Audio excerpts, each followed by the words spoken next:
चलो नमस्कार मित्रों, आप सर्वનું हार्दिक स्वागत करूँ છું આઈસીના ઓનલાઈન પ્લેટફોર્મ ઉપર। જીપીએસસી દ્વારા લેવાયેલ પ્રિલિમ એક્ઝામ જે છે એનું આપણે ડિટેલ સોલ્યુશન માટે ભેગા થયા છીએ।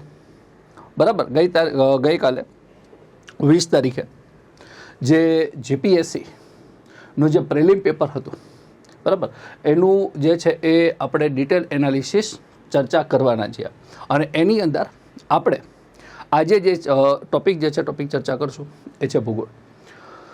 પહેલાં તો કોમેન્ટ બોક્સની અંદર મને એ લખાવી દેજો કે કેવું હતું આ વખતે જીપીએસસીનું પેપર।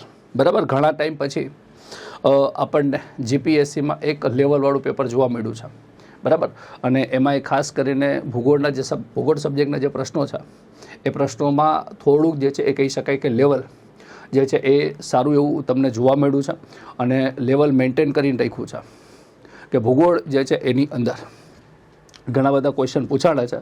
25 માર્ક્સનું ભૂગોળ પૂછવાની જગ્યાએ 29-30 માર્ક્સનું ભૂગોળ જે છે ભૂગોળ પૂછી લીધું છે, બરાબર। એટલે સારી વસ્તુ છે કે ભૂગોળમાંથી આટલા ક્વેશ્ચન પૂછ્યા છે અને ભૂગોળ સબ્જેક્ટની અંદર આ વખતે જીપીએસસીએ સૌથી વધારે જો કોઈ ફોકસ કર્યું હોય, બરાબર, તો એ ભૌતિક ભૂગોળ ઉપર છે। આપણે એપ્લિકેશનની અંદર અને ક્લાસરૂમની અંદર જે ભૂગોળના ટોપિક જે છે ચર્ચા કરી હતી એમાંથી ઘણા બધા ક્વેશ્ચન તમને બેઠે બેઠા ત્યાં જોવા મળ્યા હશે, બરાબર। તો આપણે એનું જ જે છે પેપર સોલ્યુશન જે છે કરવા માટે ભેગા થયા છીએ। તો ચલો શરૂઆત કરીએ છીએ જીપીએસસી 20/4/2025 પ્રિલિમ પેપરનું ડિટેલ એનાલિસિસ। સબ્જેક્ટ જે છે સબ્જેક્ટનું નામ છે ભૂગોળ।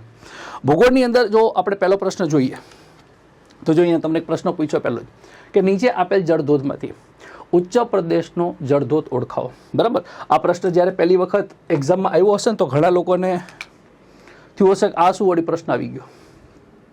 જળધોધ વોટરફોલ તમે લોકોએ સાંભળાવે, 4 વોટરફોલ જ છે, પણ તમારે આ 4 વોટરફોલમાંથી એવું કહેવાનું છે કે કયો જળધોધ જે છે એ ઉચ્ચ પ્રદેશના જળધોધ તરીકે ઓળખવામાં આવે છે।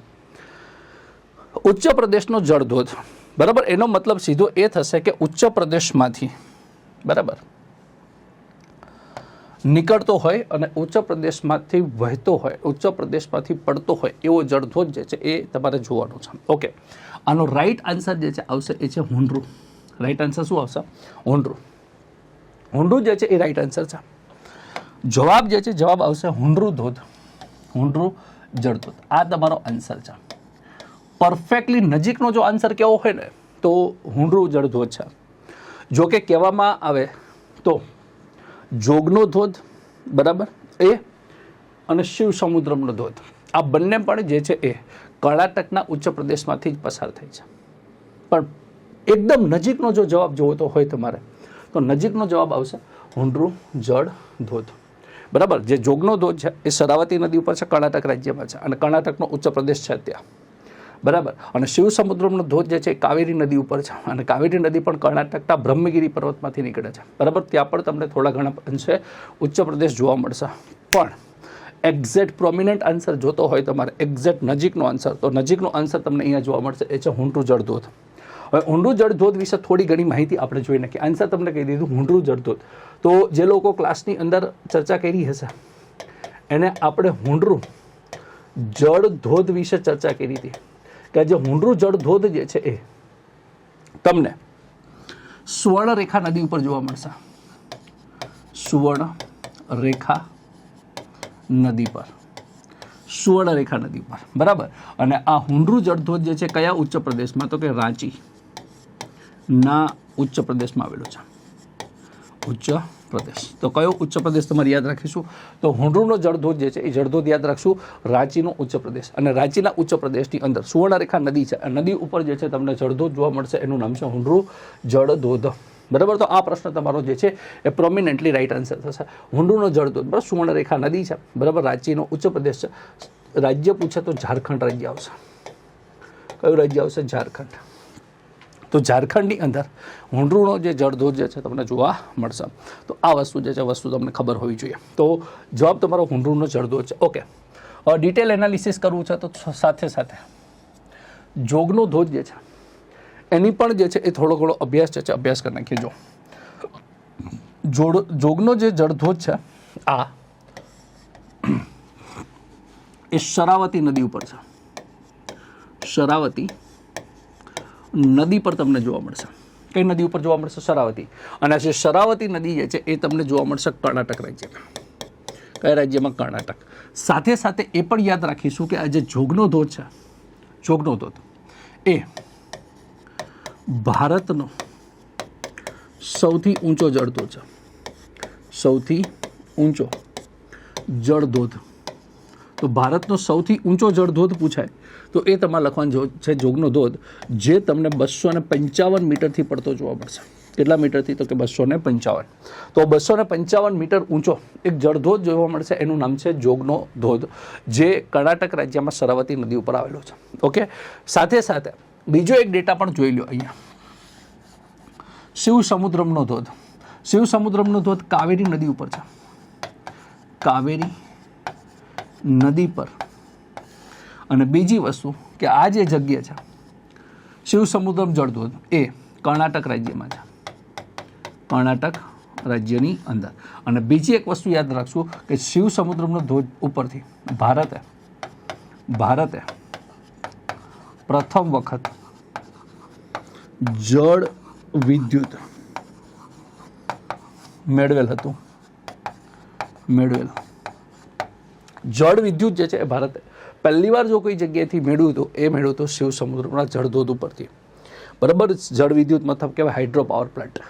તો જે હાઇડ્રો પાવર પ્લાન્ટ જે છે આપણે પહેલી વાર નાખ્યો હતો ભારતની અંદર. તો ભારત તો પ્રથમ હાઇડ્રો પાવર પ્લાન્ટ કયા જળધોધ ઉપર હતો? તો એ તો શિવ સમુદ્રનો જળધોધ.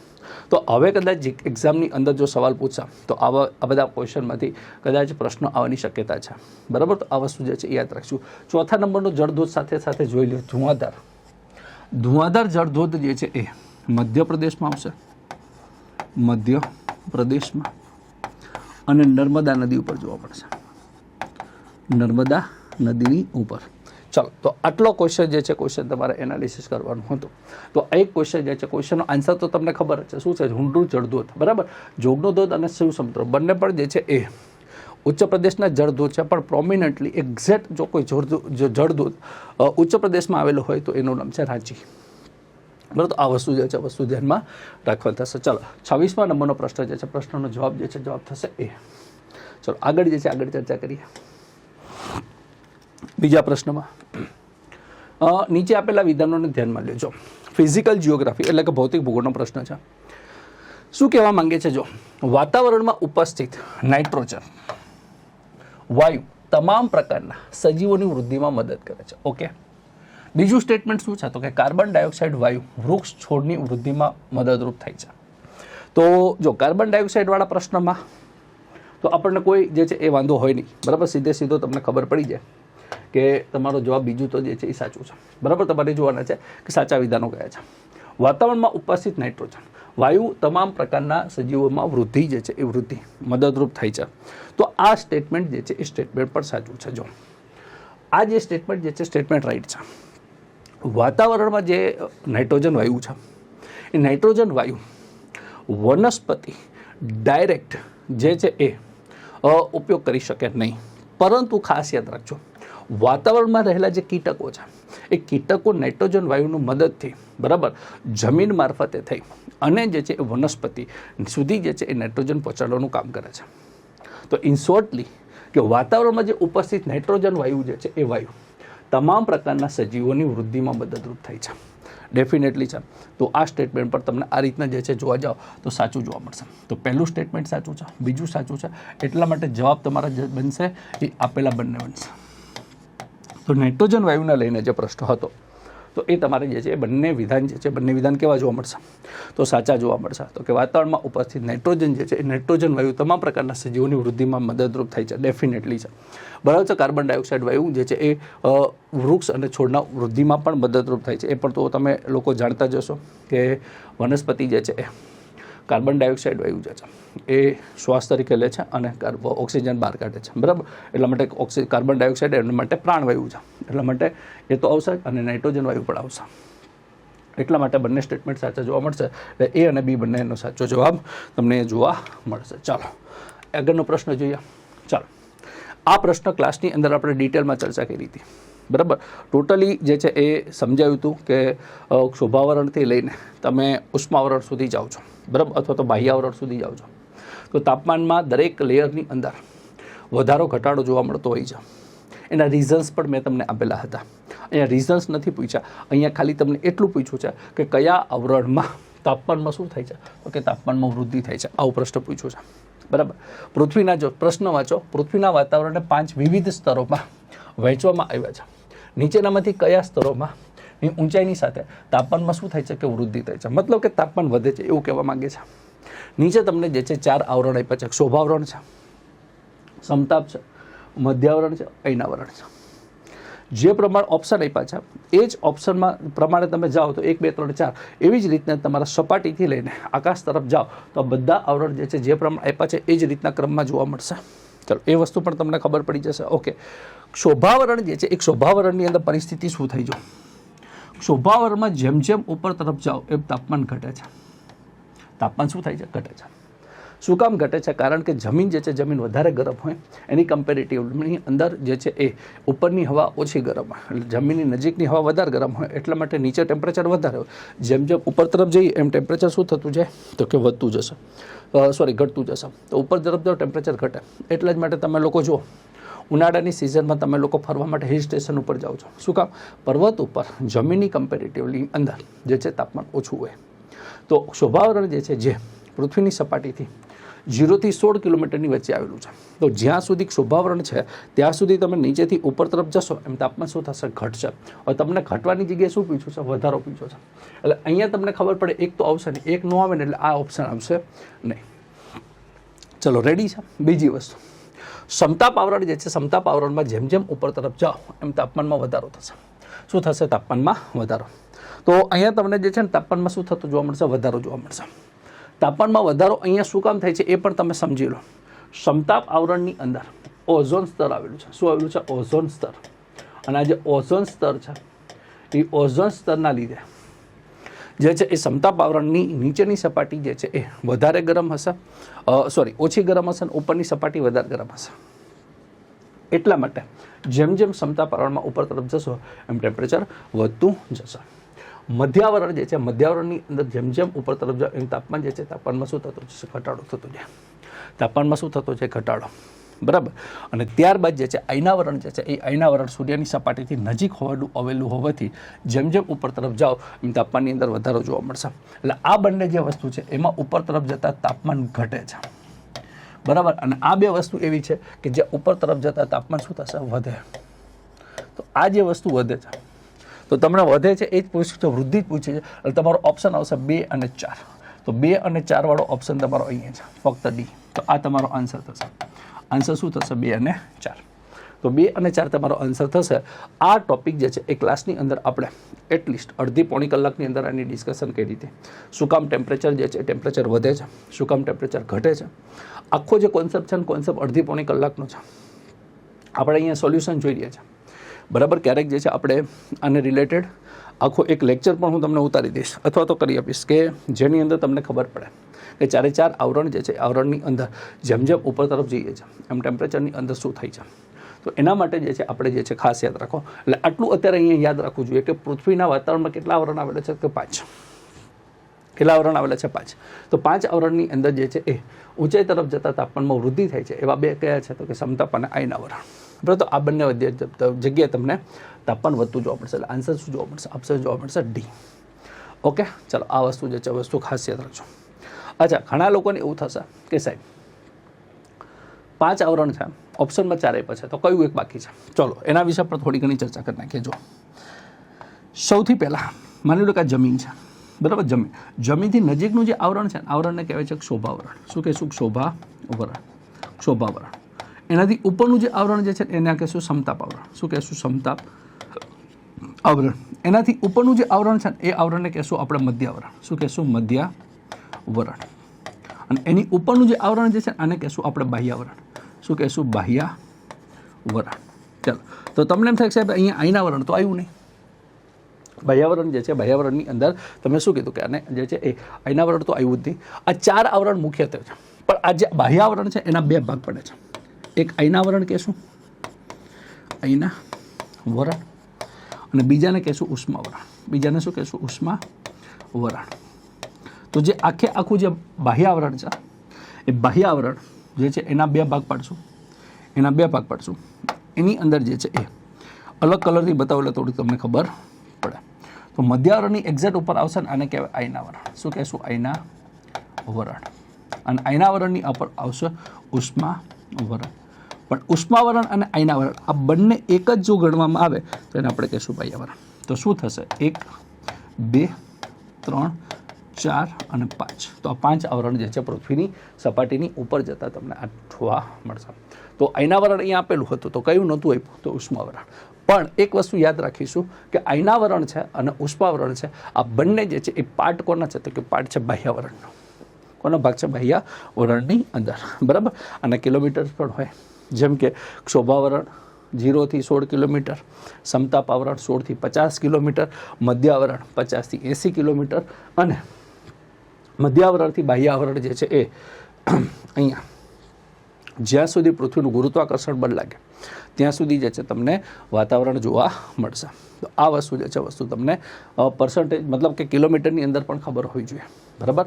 આ જ વસ્તુ આપણે એપ્લિકેશનની અંદર અને ક્લાસરૂમની અંદર અને ફૂલ ડિટેલની અંદર આપણે ચર્ચા કરતા હોઈએ છીએ. બરાબર. તો અહીંયા 28મા નંબરનો પ્રશ્ન જે છે તમારી પાસે એનો જવાબ આવશે ડી. કયો જવાબ આવશે? ડી. ચાલો આગળ વધીએ છીએ નેક્સ્ટ ક્વેશ્ચન તરફ. ચાલો. પૃથ્વીના ઉત્પત્તિના આરંભકાળથી આબોહવાનું પરિવર્તન થતું રહ્યું છે. બિલકુલ સાચી વાત છે. આપણે માગણી કરીએ છીએ કે પૃથ્વીની ઉત્પત્તિ થઈ ત્યારે જે પ્રમાણે આબોહવા હતી એ આબોહવા અત્યારે જોવા મળશે ને એમાં સતત શું થઈ રહ્યું છે? પરિવર્તન થઈ રહ્યું છે. આ બાબતની તરફેણમાં નીચેનામાંથી કયા પુરાવા રજૂ કરવામાં આવે છે? ચાલો. તો અહીંયાથી તમે જુઓ જરા 3 ઓપ્શન આપ્યા છે. તો તમારે એ કહેવાનું છે કે આમાં આપેલી કઈ વસ્તુ જે છે એ સાબિત કરે છે અને પૃથ્વીના આરંભથી લઈને અત્યાર સુધી જે છે એ જે આબોહવા પરિવર્તન થયું છે એ તમને શેની મદદથી જાણવા મળશે? આવું તમને કહેવા માંગે છે. એવું શું કહેવા માંગે છે? કે પૃથ્વીની ઉત્પત્તિ થઈ ત્યારથી લઈને અત્યાર સુધી જે છે એ આબોહવામાં જે ચેન્જીસ આવ્યા છે એ ચેન્જીસ તમે શેના આધારે કહી શકો છો? ચાલો. પહેલું ઓપ્શન તમને લખ્યું છે હિમનદી. હિમનદી નિર્મિત સરોવરમાં કાંપનું નિક્ષેપણ થયું છે. ઓકે. એક સ્ટેટમેન્ટ આ છે. ઝાડના થડમાં જોવા મળતા વલયો, રણ પ્રદેશમાં જોવા મળતા નિક્ષેપાત્મક ભૂમિ સ્વરૂપો. હવે એક વસ્તુ જે છે એ તમે અહીંથી એગ્રી કરશો. એક વસ્તુ વિચારો કે જ્યારે પૃથ્વીની ઉત્પત્તિ થઈ હશે, બરાબર, ત્યારે સ્ટાર્ટિંગમાં શું તમને સીધા વૃક્ષો જોવા મળ્યા હશે? ડાયરેક્ટ ચાલો એવું થયું કે પૃથ્વી બની સીધા જ જે છે વૃક્ષો આવી ગયા? તો કે ના, થોડોક સમય ગયો હશે અને ત્યાર પછી જે છે એ વનસ્પતિ જે છે વનસ્પતિનો જન્મ થયો હશે. તો એનો મતલબ તમે એવું કહી શકો છો કે સાહેબ પૃથ્વીની ઉત્પત્તિ થઈ એના થોડા સમય પછી તમને જે છે એ ઝાડ જોવા મળતા હશે, વનસ્પતિ જોવા મળતી હશે. એનો મતલબ એ થશે કે પૃથ્વી જે છે એ પૃથ્વી ઉત્પત્તિ સમયે વૃક્ષો હાજર હતા નહીં, તો એની માહિતી તમે જે છે એ પૃથ્વીના આબોહવાના પરિવર્તન બાબતે તમે રેફરન્સ તરીકે લઈ શકો નહીં. તો જવાબ જે છે એ બી જે છે ખોટું આવશે. ત્રીજું શું કહે છે? જો રણ પ્રદેશમાં જોવા મળતા નિક્ષેપણના ભૂમિ સ્વરૂપો રચાયા હશે. પૃથ્વીની ઉત્પત્તિ થઈ ત્યારે બાદ ભૂમિ સ્વરૂપોની રચના થઈ હશે, પણ ભૂમિ સ્વરૂપોની રચના થઈ હશે તો પહેલાં જ રણ બની ગયું હશે? એની પણ શક્યતા જે છે શક્યતા બહુ ઓછી છે. સ્ટાર્ટિંગમાં સીધે એવું બન્યું કે પૃથ્વી બની ગઈ, બરાબર, અને સીધું જ રણ થઈ ગયું? આવું થાય? પોસિબિલિટી નથી. એટલા માટે અહીંયા જવાબ જે છે 3 પણ ખોટો આવશે. તો એક જ ઓપ્શન તમારી પાસે રહ્યો. હવે આપણે જે છે એ તમે જોઈએ છે અને ક્લાસમાં પણ ચર્ચા કરી હતી કે જ્યારે પૃથ્વીનું નિર્માણ થયું ત્યારે પ્રાથમિક કક્ષાના ભૂમિ સ્વરૂપો બનેલા હતા, બરાબર. પૃથ્વીના જે ભૂમિ સ્વરૂપોનો જે ટોપિક છે ને, ભૂમિ સ્વરૂપોવાળો ટોપિક, એમાંથી આ સવાલ છે. આ સવાલ જે છે પૃથ્વીના ભૂમિ સ્વરૂપોવાળા ટોપિકમાંથી છે. અને ભૂમિ સ્વરૂપોનો જે ટોપિક છે એની અંદર જે છે પ્રાથમિક કક્ષાના સૌપ્રથમ પ્રાથમિક કક્ષા જે છે કક્ષાના ભૂમિ સ્વરૂપો બન્યા છે. પછી દ્વિતીય કક્ષાના બન્યા છે, દ્વિતીય કક્ષામાં, અને ત્રીજી બન્યું હશે એ લખ્યું છે તૃતીય કક્ષામાં. તો અહીંયા તમારી પાસે જો એ પ્રાથમિક કક્ષાના છે, દ્વિતીય કક્ષાના છે, તૃતીય કક્ષાના. ઓકે. પ્રાથમિક કક્ષાની અંદર શું બન્યું હશે? તો પ્રાથમિક કક્ષાની અંદર પૃથ્વીની ઉત્પત્તિ જે છે, ઉત્પત્તિ સમય પહેલાં સૌથી પહેલાં ખંડ અને મહાસાગર બનેલા હતા. મહાસાગર. તો સૌથી પહેલાં જે છે ખંડ બન્યા હતા અને મહાસાગર બન્યા. પ્રાથમિક કક્ષામાં ખંડ અને મહાસાગર આવશે. પૃથ્વી બની ત્યારબાદ સૌપ્રથમ પૃથ્વી પર શું જોવા મળતું કે ખંડ જોવા મળ્યા અને મહાસાગર જોવા મળ્યા.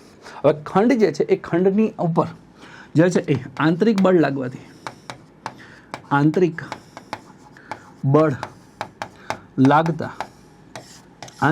લાગતાને કારણે પર્વતો, ઉચ્ચ પ્રદેશ અને મેદાનની રચના થઈ હશે. પર્વતો, ઉચ્ચ પ્રદેશ અને શેની રચના થઈ હશે? મેદાનની. ઓકે, હવે તમે વિચાર કરો, પર્વતો બની ગયા હશે તો પર્વતોની હાઈટ વધારે હોય તો એની ઉપર બરફ જામે અને બરફ જામે તો એ બરફની ઉપર તમને જે છે એ પર્વતો ઉપર હિમવર્ષા થાય. હિમવર્ષા તો એમાં હિમનદી જોવા મળે અને હિમનદીના નિક્ષેપણના કારણે તમને સ્ટાર્ટિંગ અવસ્થાથી જે છે પૃથ્વીના જે છે એ વાયુ પરિવર્તનની તમને જે છે એ માહિતી મળે છે. એટલા માટે રાઈટ આન્સર જે છે ઇઝ એ રાઈટ આન્સર, અને એ રાઈટ આન્સરવાળો ફક્ત એ આ તમારો આન્સર થશે. સમજાય છે? આ રીતના તમારે એનું એનાલિસિસ કરવાનું હોય. ધ્યાન રાખજો, આ વખતનું ભૂગોળનું જે છે એ પોર્શન જે પૂછ્યો છે એ ટોટલી એનાલિટિકલ જે છે એ પ્રશ્ન પૂછ્યો છે. રિઝનિંગની રીતના વિચારવાનું છે તમારાની અંદર. આ પ્રશ્ન જે છે ને, પ્રશ્નો જે પૂછ્યા છે એમાં તાર્કિક બુદ્ધિશક્તિ લગાડવાની છે. લોજિક લગાવતા આવડતું હશે અથવા તો લોજિક જેના સાચા લઈ ગયા હશે એ લોકોને આ સવાલોના જવાબ સાચા પડ્યા હશે. અને લોજિક સાહેબ એમ નામ ન લાગે. લોજિક લગાવવા માટે તમને ટોપિક અથવા એ વસ્તુનો આઈડિયા હોવો જોઈએ તો તમે એની અંદર લોજિક અથવા તો ટોપિકની અંદર જે છે એ વિચાર જે છે વિચાર રજૂ કરી શકો. સમજાય છે? એનો મતલબ કે એનાલિટિકલ પ્રશ્નો પૂછ્યા છે. બુકની અંદર બેઠા આવા પ્રશ્નો ક્યાંય જોવા મળે નહીં. બરાબર? અને સીધા જે છે એ એનાલિટિકલ જે છે એ પ્રશ્નો પૂછેલા છે. ચલો, આશા રાખું છું કે આ વસ્તુ જે છે વસ્તુ સમજી ગઈ છે. પૃથ્વી બની હશે, ખંડ બની ગયા, ખંડ બન્યા પછી એની ઉપર પર્વત બન્યા હશે અને પર્વત બની ગયા એટલે એની ઉપર બરફ જામ્યો હશે અને એની ઉપર જે છે હિમનદીઓ જોવા મળી હશે.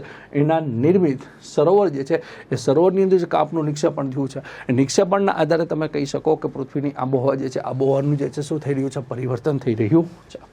ચલો, રેડી છે? તો 29મા નંબરનો પ્રશ્નનો જવાબ શું આવશે? તો જવાબ આવશે આ બરાબર. અહીંયા જે છે આ પૂરું કરી દઉં. આંતરિક બળ લાગતા જે છે એ આ બન્યું હશે.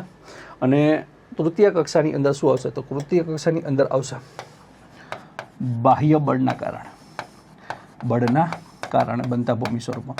બાહ્ય બળના કારણે, અને બાહ્ય બળ કોણ લગાડે? તો બાહ્ય બળ લગાડે પવન, નદી અને હિમનદી.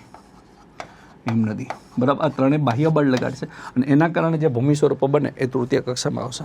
પણ તમને જે છે એ હિમનદીવાળો પ્રશ્ન જે છે એ રાઈટ આન્સર તમને જોવા મળશે 29. ચાલો, 29માં તમને જોવા મળશે અહીંયા ફક્ત એ. ઓકે, ચાલો, 30મા નંબરનો પ્રશ્ન શું કહેવા માંગે છે? જો, નીચેના વિધાનોને ધ્યાનમાં લ્યો. શું કહેવા માંગે છે? તો કે ઉપસ્વર. હવે આપણે ક્લાસની અંદર વ્યવસ્થિત રીતના સમજાવ્યું હતું કે ઉપસ્વરની સ્થિતિ અને અપસ્વરની સ્થિતિ શું થાય. આ પ્રશ્ન જે છે પ્રશ્ન જો સમજો એ પહેલાં હું તમને થોડુંક સમજાવી દઉં કે ઉપસ્વર અને અપસ્વર શું છે. તો ઉપસ્વર અને અપસ્વર. ઉપસ્વર જે છે એ ઉપસ્વર કોને કહેવાય? તો કે ઉપસ્વર એટલે ખાસ યાદ રાખજો, પૃથ્વી અને સૂર્ય વચ્ચેનું સૌથી ઓછું અંતર. સૂર્ય અને પૃથ્વી વચ્ચેનું સૌથી ઓછામાં ઓછું અંતર હોય એ અંતરને તમે કહો છો ઉપસ્વર. અને અપસ્વર જે છે એ અહીંયા અપસ્વર કોને કહેવાય? તો અપસ્વરની અંદર યાદ રાખશું તો કે પૃથ્વી અને સૂર્ય વચ્ચેનું સૌથી વધારે અંતર. ચલો, તો અહીંયા જે છે એ આ બે વસ્તુ યાદ રાખવી જોઈએ. અપસ્વર એટલે શું થશે? પૃથ્વી અને સૂર્ય જ્યારે સૌથી નજીક હશે એ ઘટનાને કહેવામાં આવે છે અપસ્વર, અને પૃથ્વી અને સૂર્ય સૌથી દૂર હશે આ ઘટનાને કહેવામાં આવે છે અપસ્વર. હવે આ પ્રશ્ન જે છે આટલું સમજાય ને, હવે પ્રશ્ન ઉપર જાઓ છો. કારણ કે હું તમને સીધું ઉપસ્વર અને અપસ્વર પ્રશ્ન કહી દઉં પછી આ સમજો એને કરતાં પહેલાં આ સમજાવી દઉં અને હવે પ્રશ્ન તરફ જાઓ તો તમને વધારે ખબર પડશે. જો, ઉપસ્વરની સ્થિતિમાં પૃથ્વીને અપસ્વરની સરખામણીએ વધુ સૂર્યઘાત મળે છે. ચાલો, આ સ્ટેટમેન્ટ તમને હવે ખબર પડશે કે સાહેબ આ સ્ટેટમેન્ટ રાઈટ છે, સ્ટેટમેન્ટ રાઈટ છે અથવા તો કેવું છે તો કે સ્ટેટમેન્ટ જે છે સ્ટેટમેન્ટ સાચું છે. શું કામ સાચું છે? જો ઉપસોરની પરિસ્થિતિ એટલે શું થશે કે પૃથ્વી અને સૂર્ય વચ્ચેનું અંતર કેવું છે? ઓછું. હવે સૂર્ય અને પૃથ્વી વચ્ચેનું અંતર જો ઓછું હોય, બરાબર, તો સૂર્યાઘાત વધારે મળે. સૂર્યાઘાત કેવી મળે? તો કે સૂર્યાઘાત જે છે એ વધારે મળે, વધારે પ્રાપ્ત. કારણ કે કોઈ પણ વસ્તુ તમે નજીક હોય તો સૂર્યના કિરણો તમને વધારે મળવાના છે, અને સૂર્યના કિરણો જો વધારે મળે અને સૂર્યના કિરણો જો વધારે મળે ને કે સૂર્યાઘાત. શું કહેવાય છે? સૂર્યાઘાત. તો સૂર્યાઘાત કેવો મળશે? વધારે મળશે. એ જ કીધું છે ઓપ્સોનની સ્થિતિમાં પૃથ્વીને અપ્સોની સરખામણીએ વધુ સૂર્યાઘાત પ્રાપ્ત થાય છે. તો સ્ટેટમેન્ટ રાઈટ છે, સ્ટેટમેન્ટ રાઈટ છે. પહેલું સાચું છે ને એટલે આ તો જવાબ નહીં જ આવે. ચલો, આટલી વસ્તુ ખબર પડવી જોઈએ. હા, પહેલું સાચું હોય ને તો આ નહીં આવે. આ ન આવે તો બંનેમાંથી એક પણ તો આવે જ નહીં, કારણ કે પહેલું તો સાચું જ છે. એટલે પહેલાં બે ઓપ્શન તો તમારા નીકળી ગયા. હવે જો બીજી પરિસ્થિતિ શું કહે છે? અપસોર અને ઉપસોરની સ્થિતિમાં સૂર્યાઘાતની ભિન્નતાને કારણે પૃથ્વીની દૈનિક હવામાન ઉપર વ્યાપક અસર થઈ છે. એક શબ્દ જે છે, શબ્દ અહીંયા સાંભળજો, અહીંયા વેરી ઇમ્પોર્ટન્ટ શબ્દ યાદ રાખવાનો છે, એ છે હવામાન. હવામાન. હવામાનમાં વ્યાપક અસર થશે તો કહેવાનું હા, એની વ્યાપક અસર થાય. કેવી રીતના અસર થાય? એક વસ્તુ તમે ધ્યાન રાખો. જો સૂર્યની કિરણો તમને વધારે મળે અથવા સૂર્યાઘાત વધારે હોય તો સૂર્યાઘાત વધારે હશે તો પૃથ્વીની તાપમાન જે છે એ તાપમાન શું થશે?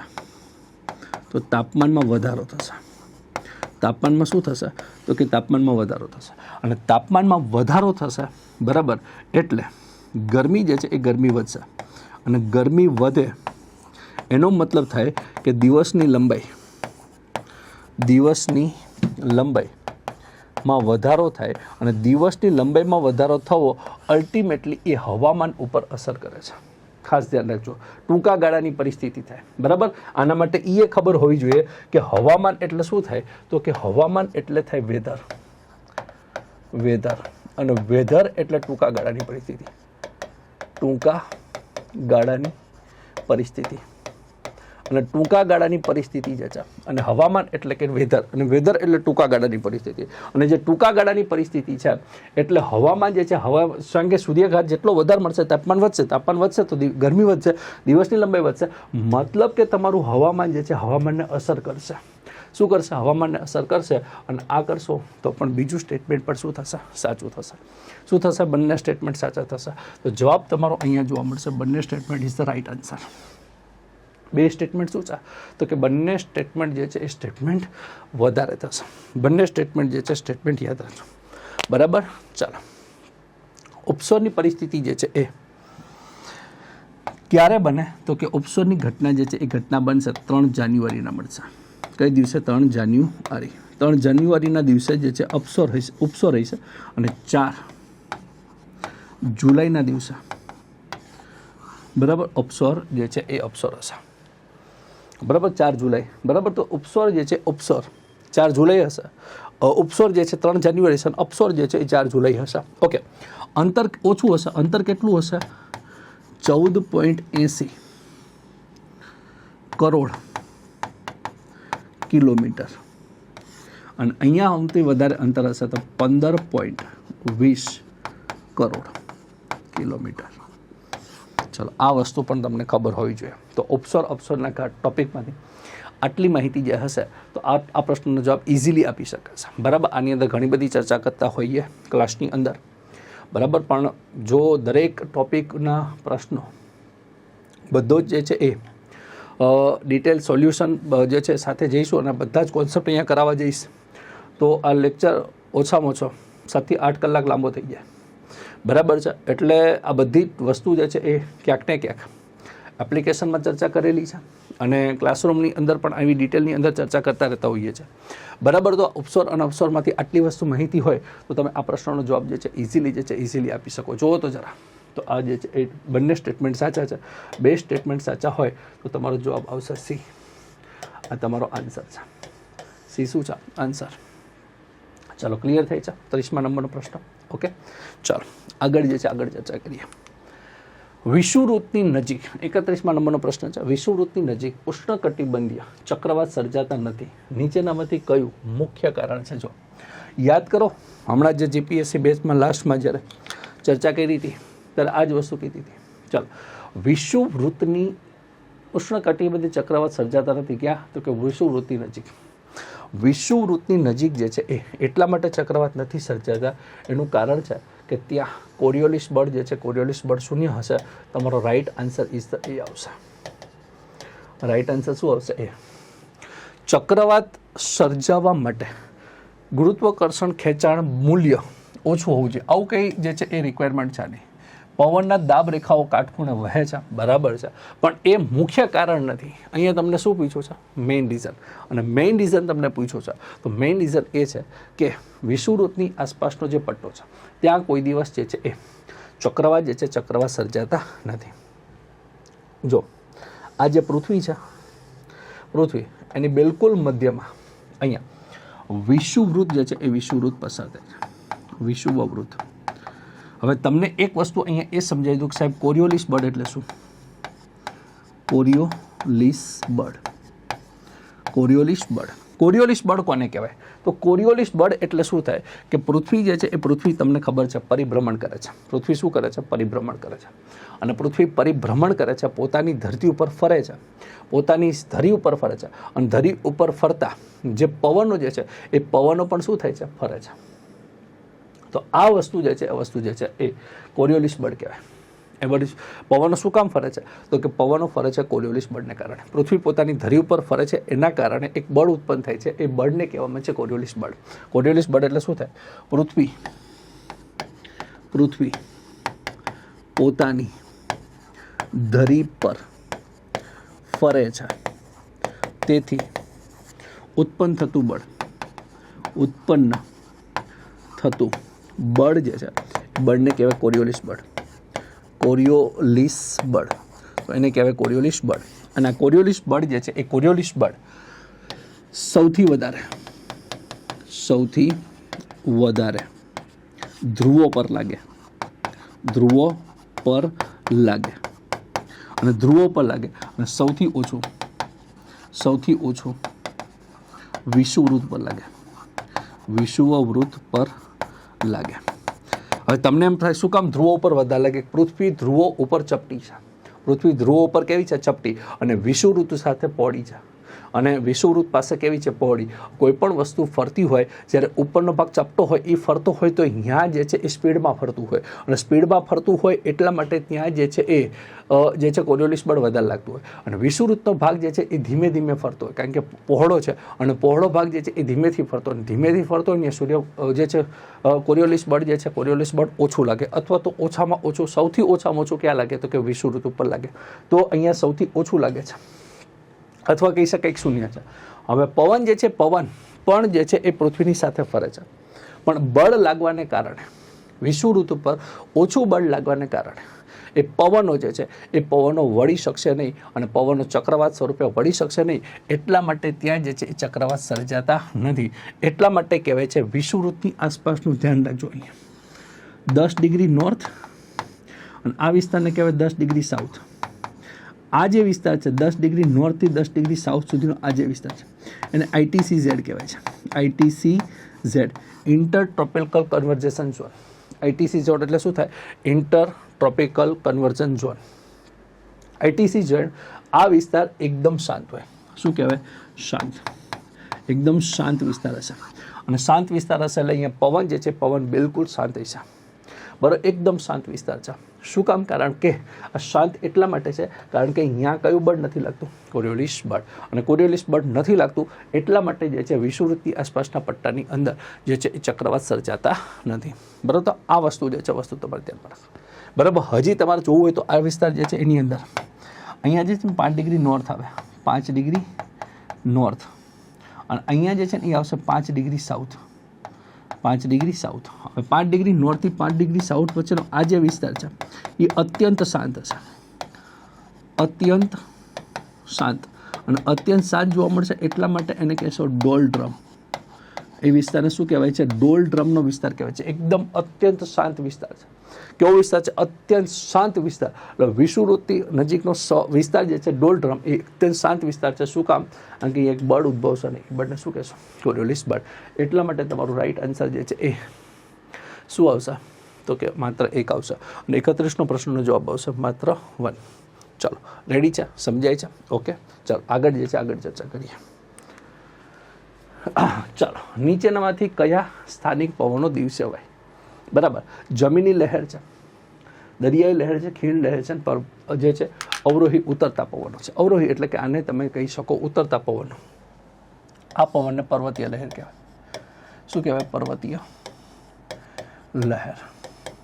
ચાલો, હવે આ વસ્તુ શું છે? જો આ વસ્તુનો આ જે ટોપિક આપ્યો છે, આ પ્રશ્ન પૂછાયો છે પવનના ટોપિકમાંથી. કેના ટોપિકમાંથી? પવન. તમને પૂછ્યું છે સ્થાનિક પવન. કેવા પવન? સ્થાનિક, લોકલ વિન્ડ્સ. બરાબર, કાયમી પવન હોય અને સ્થાનિક પવન હોય, જે લોકલ વિસ્તારની અંદર વાતા હોય, સ્થાનિક પવનો. જો હવે અહીંયા જે છે ને 2 પ્રકારની વસ્તુ છે.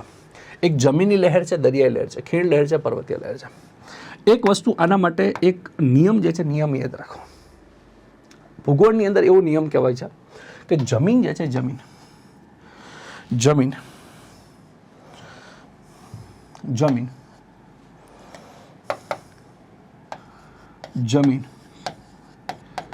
જલ્દી ગરમ થાય, જલ્દી ઠંડી થાય. આ પહેલી વસ્તુ. એક વસ્તુ આ દરિયો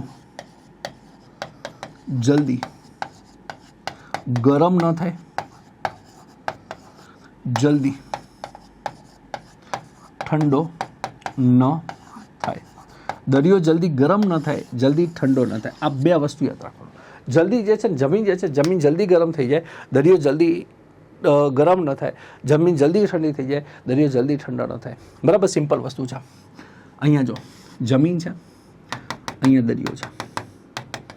દરિયો, સૂર્યના જે કિરણો પડવાના છે ઉપરથી, આ સૂર્ય છે, અને સૂર્યમાંથી જે કિરણો આવવાના છે એ કિરણો જમીનને પણ સરખા મળશે, દરિયાની સરખા મળશે. જમીન જે છે જમીનને શું કરશે? તો કે સરખા મળશે, દરિયાની સરખા મળશે. જમીન જે છે, જમીન અપારદર્શક છે, તેથી જલ્દી ગરમ થાય. અને દરિયો જે છે એ દરિયો પારદર્શક છે, તેથી જલ્દી ગરમ ન થાય. દિવસે સૂર્યના કિરણો જમીન ઉપર પડે તો જમીન જલ્દી ગરમ થઈ જાય. જમીન જલ્દી ગરમ થઈ જાય એટલે અહીંયા પ્રેશર બને લો પ્રેશર. કયું પ્રેશર બનશે? Low pressure. અને અહીંયા જે છે જલ્દી ગરમ ન થઈ જાય એટલા માટે અહીંયા બનશે હાઈ પ્રેશર. અને પવન જે છે ને પવન હંમેશા હાઈ પ્રેશરથી લો પ્રેશર ગતિ કરે. પવન હંમેશા શું ગતિ કરે? હાઈ પ્રેશરથી લો પ્રેશર કરે. એટલે દિવસે જે છે સૂર્યપ્રકાશ હાજર છે, એટલા માટે દિવસે જે વસ્તુ થશે એ દિવસે પરિસ્થિતિ શું થશે? તો દિવસે પરિસ્થિતિ એ થશે કે દિવસે પવનનો દરિયા બાજુથી જમીન બાજુ હોય. દિવસે પવનો શું થાય કે દરિયા બાજુથી જલ્દી જમીન તરફ વાય, અને દરિયા બાજુથી જમીન તરફ વાતા પવનોને દરિયાઈ લહેર કહેવાય. શું કહેવાય? દરિયાઈ લહેર. એટલે દિવસે જે છે દરિયાથી જમીન બાજુ હોય તો દરિયાઈ લહેર કોને કહેવાય? તો દરિયાઈ લહેર એને કહેવાય કે દરિયાથી જમીન બાજુ વાતા પવન. દરિયાથી જમીન તરફ વાતા પવનોને દરિયાઈ લહેર કહેવાય. તો જમીન દિવસે પૂછ્યું છે, શું થાય છે? દિવસે હોય તો દિવસે સૂર્ય હાજર છે એટલા માટે દરિયામાં હાઈ પ્રેશર હશે, જમીન ઉપર લો પ્રેશર હશે. એટલે દિવસે પવનો જે છે એ દરિયાથી ક્યાં બાજુ આવશે? જમીન બાજુ. એટલે બીજું રાઈટ આવે. બીજું શું આવશે? રાઈટ. તો બીજું રાઈટ આવશે તમારે જે છે એ 4-4માં 2 છે. ઓકે, કાંઈ વાંધો નહીં. દરિયાઈ લહેર જે છે દિવસે જે છે એ વાય. ઓકે, આ વસ્તુ જે છે એ એટલા જ માટે તમે લોકો જો ઉનાળામાં ફરવા માટે દરિયા કિનારે જાઓ. શું કામ? દરિયા કિનારા બાજુથી દિવસે દરિયામાંથી પવન આવતા, અને દરિયામાં ભેજ હોય, અને દરિયામાં ભેજ સાથે પવન આવતા, ભેજવાળા પવન આવતા ને એટલા માટે તમને ઠંડા પવનો લાગતા હોય. એટલા માટે લોકો ઉનાળાની અંદર ફરવા માટે ક્યાં જાય? તો કે બીચ ઉપર જાય, દરિયા કિનારે. શું કામ? કારણ કે દિવસે પવનો દરિયાથી જમીન બાજુ હોય, અને રાત્રે ઊંધું થઈ જશે. રાત્રે પવન જમીનથી ક્યાં જશે? દરિયા કિનારા બાજુ. પણ અહીંયા રાતનું નથી પૂછ્યું, ફક્ત દિવસનું પૂછ્યું છે. દિવસે કઈ લહેર હોય? તો કે દરિયાઈ લહેર. ઓકે, ચાલો. તો અહીંયા જે છે દિવસે કઈ પવન આવશે? દરિયાઈ લહેર આવશે. દિવસે કઈ લહેર આવશે? દરિયાઈ લહેર. ઓકે, હવે જે છે પર્વતીય લહેર અને ખીણની લહેર. જો આ પર્વત છે અને અહીંયા જે છે એ ખીણ હોય. બીજો પર્વત આ રીતના. તો અહીંયા પર્વત છે, સૂર્યના જે કિરણો છે, સૂર્યના કિરણો, આ સૂર્ય છે, સૂર્યના કિરણો અહીંયા પર્વત ઉપર પડે અને અહીંયા ખીણમાં પડે, પર્વત ઉપર પડે, ખીણમાં પડે. હવે સૂર્યથી નજીક શું હશે? તો કે સૂર્યથી નજીક સાહેબ હશે પર્વતો. સૂર્યથી નજીક શું હશે? પર્વતો. અને પર્વતો અહીંયા સૂર્યથી કેવા છે? નજીક છે. તો આ જગ્યા જે છે, આ જગ્યા વધારે ગરમ હોય, વધારે ગરમ, કારણ કે સૂર્યથી કેવું છે? વધારે ગરમ, નજીક છે. અને વધારે ગરમ હશે તો અહીંયા લો પ્રેશર હશે. શું હશે? Low pressure. અને આ જ દરિયાથી સૂર્યથી ખીણનો વિસ્તાર દૂર છે, એટલા માટે આ ઓછો ગરમ હશે, ઓછો ગરમ, ઓછો ગરમ. અને ઓછો ગરમ હશે, અહીંયા લો પ્રેશર હશે. અને હમણાં જ કીધું તમે પવન, સોરી, અહીંયા હાઈ પ્રેશર, ઓછો ગરમ હશે તો અહીંયા હાઈ પ્રેશર હશે. હમણાં જ કીધું પવન હાઈ પ્રેશરથી ક્યાં હોય? Low pressure. એટલે અહીંયા ખીણમાંથી પવન પર્વત બાજુ હોય. દિવસે જે છે એ પવનો ખીણથી ક્યાં હોય? જે છે એ પર્વત બાજુ. અને ખીણથી પર્વત બાજુ વાતા પવન એને પર્વત જે છે એ ખીણની લહેર કહેવામાં આવે. એને શું કહેવામાં આવે? ખીણની લહેર. દિવસે જે છે એ પવનો જે છે, પવનો ખીણથી કે બાજુ હશે? પર્વત બાજુ જશે. એટલે ખીણથી પર્વત બાજુ, એટલે બીજું સ્ટેટમેન્ટ તમારું આ થશે, ખીણની લહેર. એટલા માટે 2 અને 3 વાળું ઓપ્શન નંબર સી તમારો right answer. Option number C શું આવશે? Right answer. બરાબર. બહુ મોટો ટોપિક છે, બહુ મોટું ડિટેલમાં ચર્ચા કરવી પડે કે રાત્રે શું કામ જમીનથી દરિયા બાજુ પવન વાય, દિવસે કેમ દરિયાથી જમીન બાજુ પવન વાય. બરાબર. પર્વતીય લહેર જે છે કેમ રાત્રે વાય, ખીણની લહેર કેમ દિવસે વાય. બરાબર. જે છે મોસમી આબોહવા જે છે કે રીતની દિશા બદલતી હોય. આ બધા ઘણા બધા જે છે એ ટોપિક આની અંદર આવતા રહેતા હોય. પણ આપણે અહીંયા જે છે પેપર સોલ્યુશન કરીએ છીએ અને પેપરની અંદર પ્રશ્ન પૂછવાનો છે સ્થાનિક પવનનો લઈને. તો દિવસે કયા હોય? તો દિવસે દરિયાઈ લહેર હોય અને દિવસે ખીણની લહેર હોય. દિવસે કયું હોય? તો કે દરિયાઈ લહેર અને ખીણની લહેર. એટલા માટે તમારો રાઈટ આન્સર ઇઝ ધ અહીંયા થઈ જશે ઓપ્શન નંબર સી. બરાબર. તો આ વસ્તુ જે છે એ એપ્લિકેશનમાં બહુ ડિટેલની અંદર આની ચર્ચા કરેલી છે. ચાલો, રેડી છે? ઓકે. નીચેના વિધાનોને ધ્યાનમાં લ્યો. ચલો, સિમ્પલ વસ્તુ જે છે, સિમ્પલ વસ્તુ અહીંયા 2 ભિન્ન પ્રકારની વાયુ રાશિ, 2 ભિન્ન પ્રકારની વાયુ રાશિની મધ્ય સીમાના ક્ષેત્રને વાતાગ્રહ કહેવાય. ચલો, આ ટોપિક વિસ્તાર જે છે, સ્ટેટમેન્ટ બિલકુલ સાચું છે. કશું નથી કર્યું. વાતાગ્રહની વ્યાખ્યા પૂછી ક્લાસમાં પહેલું જે વાતાગ્રહનો ટોપિક ચર્ચા કર્યો એટલે પહેલું સ્ટેટમેન્ટ આ લખાયું હોય કે 2 અલગ અલગ વિભિન્ન જે છે પ્રકૃતિ ધરાવતા, બરાબર, 2 અલગ અલગ પ્રકારની વાયુ રાશિ જ્યારે ભેગી થાય અને વચ્ચે જે સીમારેખાનું નિર્માણ થાય, એ સીમારેખાને તમે વાતાગ્રહ તરીકે ઓળખો છો. 2 ભિન્ન પ્રકારની વાયુ રાશિ એટલે કઈ વાયુ રાશિ? ગરમ વાયુ રાશિ, ગરમ વાયુ રાશિ. અને બીજું ઠંડો વાયુ રાશિ, ઠંડો વાયુ રાશિ. તો અહીંયા ઠંડો વાયુ રાશિ, એક ગરમ વાયુ રાશિ, એક ઠંડો વાયુ રાશિ. વાયુ રાશિ, રાશિનો મતલબ અહીંયા થાય હવાનો જથ્થો, માસ, જથ્થો. ઇંગ્લિશમાં તમે આ લોકો કહેશો એર માસ કહેવાય. ઇંગ્લિશમાં શું કહેવાય? Air mass. હવાઓનો જથ્થો હોય, જે ઠંડો હોય તો ઠંડો, ગરમ હોય તો ગરમ. એટલે 2 પ્રકારના પવનો હોય, એક ઠંડો પવન હોય, એક ગરમ પવન હોય. તો આ ઠંડો અને ગરમ પવન જ્યાં ભેગા થાય મધ્ય સીમાનો, એને જે છે કહેવાય વાતાગ્રહ. તો વાતાગ્રહ જે છે, વાતાગ્રહનું પહેલું સ્ટેટમેન્ટ જે છે સાચું છે. વાતાગ્રહ ફક્ત મધ્ય અક્ષાંશ ઉપર જ ઉત્પન્ન થાય છે. સ્ટેટમેન્ટ સાચું છે. સ્ટેટમેન્ટ શું છે? સાચું છે. જો વાતાગ્રહ જે છે એ હંમેશા મધ્ય અક્ષાંશ બાજુથી રચાય છે. બરાબર. અહીંયા જે છે તમે જુઓ 0 ડિગ્રી છે. 0 ડિગ્રી એટલે કે વિષુવવૃત્ત છે. વિષુવવૃત્ત અહીંયા જે છે 30 ડિગ્રી નોર્થ, આ 60 ડિગ્રી નોર્થ અને 90 ડિગ્રી નોર્થ. અહીંયા જે છે એ 30 ડિગ્રી સાઉથ, 60 ડિગ્રી સાઉથ અને 90 ડિગ્રી સાઉથ. ચલો, હવે અહીંયા જે છે એ દબાણ પટ્ટાનો કોન્સેપ્ટ છે. 1 કલાકનો ટોપિક છે, દબાણ પટ્ટા કેવી રીતના રચાય. પણ હું તમને એ ખાલી અત્યારે સમજાવી દઉં અથવા તો લખી દઉં દબાણ પટ્ટા કેવી રીતના રચાય. અહીંયા જે છે એ હાઈ પ્રેશર હોય, અહીંયા લો પ્રેશર હોય, અહીંયા હાઈ પ્રેશર હોય, અહીંયા લો પ્રેશર હોય, અહીંયા હાઈ પ્રેશર હશે, લો પ્રેશર હશે, હાઈ પ્રેશર હશે. બરાબર. આખી અડધી પોણી કલાકનો ટોપિક થશે આને સમજાવતા. બરાબર. એટલા માટે જે છે, અને ઓલરેડી લગભગ યુટ્યુબમાં આપણે એક વખત આની ચર્ચા પણ કરેલી છે. જૂના લેક્ચર જોઈ લેજો એટલે આખો ટોપિક તમને આ મળી જશે. અહીંયા હાઈ પ્રેશર એટલા માટે હશે કારણ કે અહીંયા જે છે એ બરફવાળો વિસ્તાર છે, અને બરફવાળો વિસ્તાર સૂર્યના સીધા કિરણોની ત્રાંસા કિરણો પડશે એટલે હવા ઉપર જવાની જગ્યાએ નીચે આવશે એટલે અહીં હાઈ પ્રેશર હશે, અને હાઈ પ્રેશર હશે ને તો પવન જે છે પવન આ બાજુ આવતા હશે ઠંડા પવન, અને અહીંયા જે છે એ 30 ડિગ્રીથી વિષુવવૃત્ત પાસેથી 30 ડિગ્રીથી અહીંયા વિષુવવૃત્ત પાસેથી જે પવનો આવે છે વિષુવવૃત્ત પાસેથી, અને વિષુવવૃત્ત પાસેથી આ જે છે પવન આવશે ને ગરમ પવન આવશે. કયા પવન આવશે? ગરમ. અને ઉપરથી આ જે પવન ધ્રુવ પાસેથી આવશે ને ઠંડા આવશે, એટલે ઠંડો પવન અને ગરમ પવન આ બે ભેગા થશે અહીંયા 60 ડિગ્રીની આસપાસ, અને 60 ડિગ્રીની આસપાસ ભેગા થશે ને એટલે અહીંયા ચક્રવાતનું નિર્માણ થશે. ચક્રવાતનું નિર્માણ એટલે એને તમે કહેશો વાતાગ્રહને કારણે વાતાગ્રહ બનશે. અહીંયા શું બનશે? વાતાગ્રહ બનશે, અને વાતાગ્રહ બનશે એટલા માટે ત્યાં જે છે એ ચક્રવાતનું નિર્માણ થશે. શું થશે? ચક્રવાત. તો અહીંયા જે ચક્રવાતનું નિર્માણ થાય છે એ ચક્રવાતનું નિર્માણ તમારે અહીંયા 60 ડિગ્રીની આસપાસના પટ્ટામાં જોવા મળશે, અને 60 ડિગ્રીની આસપાસ જેને મધ્ય અક્ષાંશ વૃત્તો કહેવાય, બરાબર. 60, 50, 50, 60ની આસપાસના જે વૃત્તો હોય એ વૃત્તોને તમે મધ્ય અક્ષાંશ વૃત્તો તરીકે ઓળખો છો, અને મધ્ય એટલે કે મિડલમાં જો 0 થી 90ની વચ્ચે ક્યાંક ને ક્યાંક 45, 50, 60 આવે તો એ વિસ્તારની અંદર મધ્ય અક્ષાંશની અંદર શું થશે? વાતાગ્રહ બનશે, અને વાતાગ્રહ બનશે શેના કારણે? કે ધ્રુવો પાસેથી આવતા ઠંડો પવન અને વિષુવવૃત્ત બાજુથી આવતા ગરમ પવન, ઠંડો પવન અને ગરમ પવન એટલે બે ભિન્ન પ્રકારની વાયુરાશિ થઈ, અને જ્યાં મધ્યરેખાનું નિર્માણ થાય તો એને વાતાગ્રહ કહેવાય. તો બે જગ્યાએ આ મધ્યરેખા બેની 60 ડિગ્રી પાસે, તો અહીંયા શું બેનો? વાતાગ્રહ, અને વાતાગ્રહ બેનો છે ને તેને શું કહેવાય? ચક્રવાત તરીકે ઓળખવામાં આવે છે. તો વાતાગ્રહ હંમેશા મધ્ય અક્ષાંશ પાસે જ બનશે, અને બીજું આ જે મધ્ય અક્ષાંશ પાસેના જે વાતાગ્રહ બને છે, અહીંયા જે વાતાગ્રહ બનશે, અહીંયા જે ચક્રવાત હશે એને જ કહેશો સમશીતોષ્ણ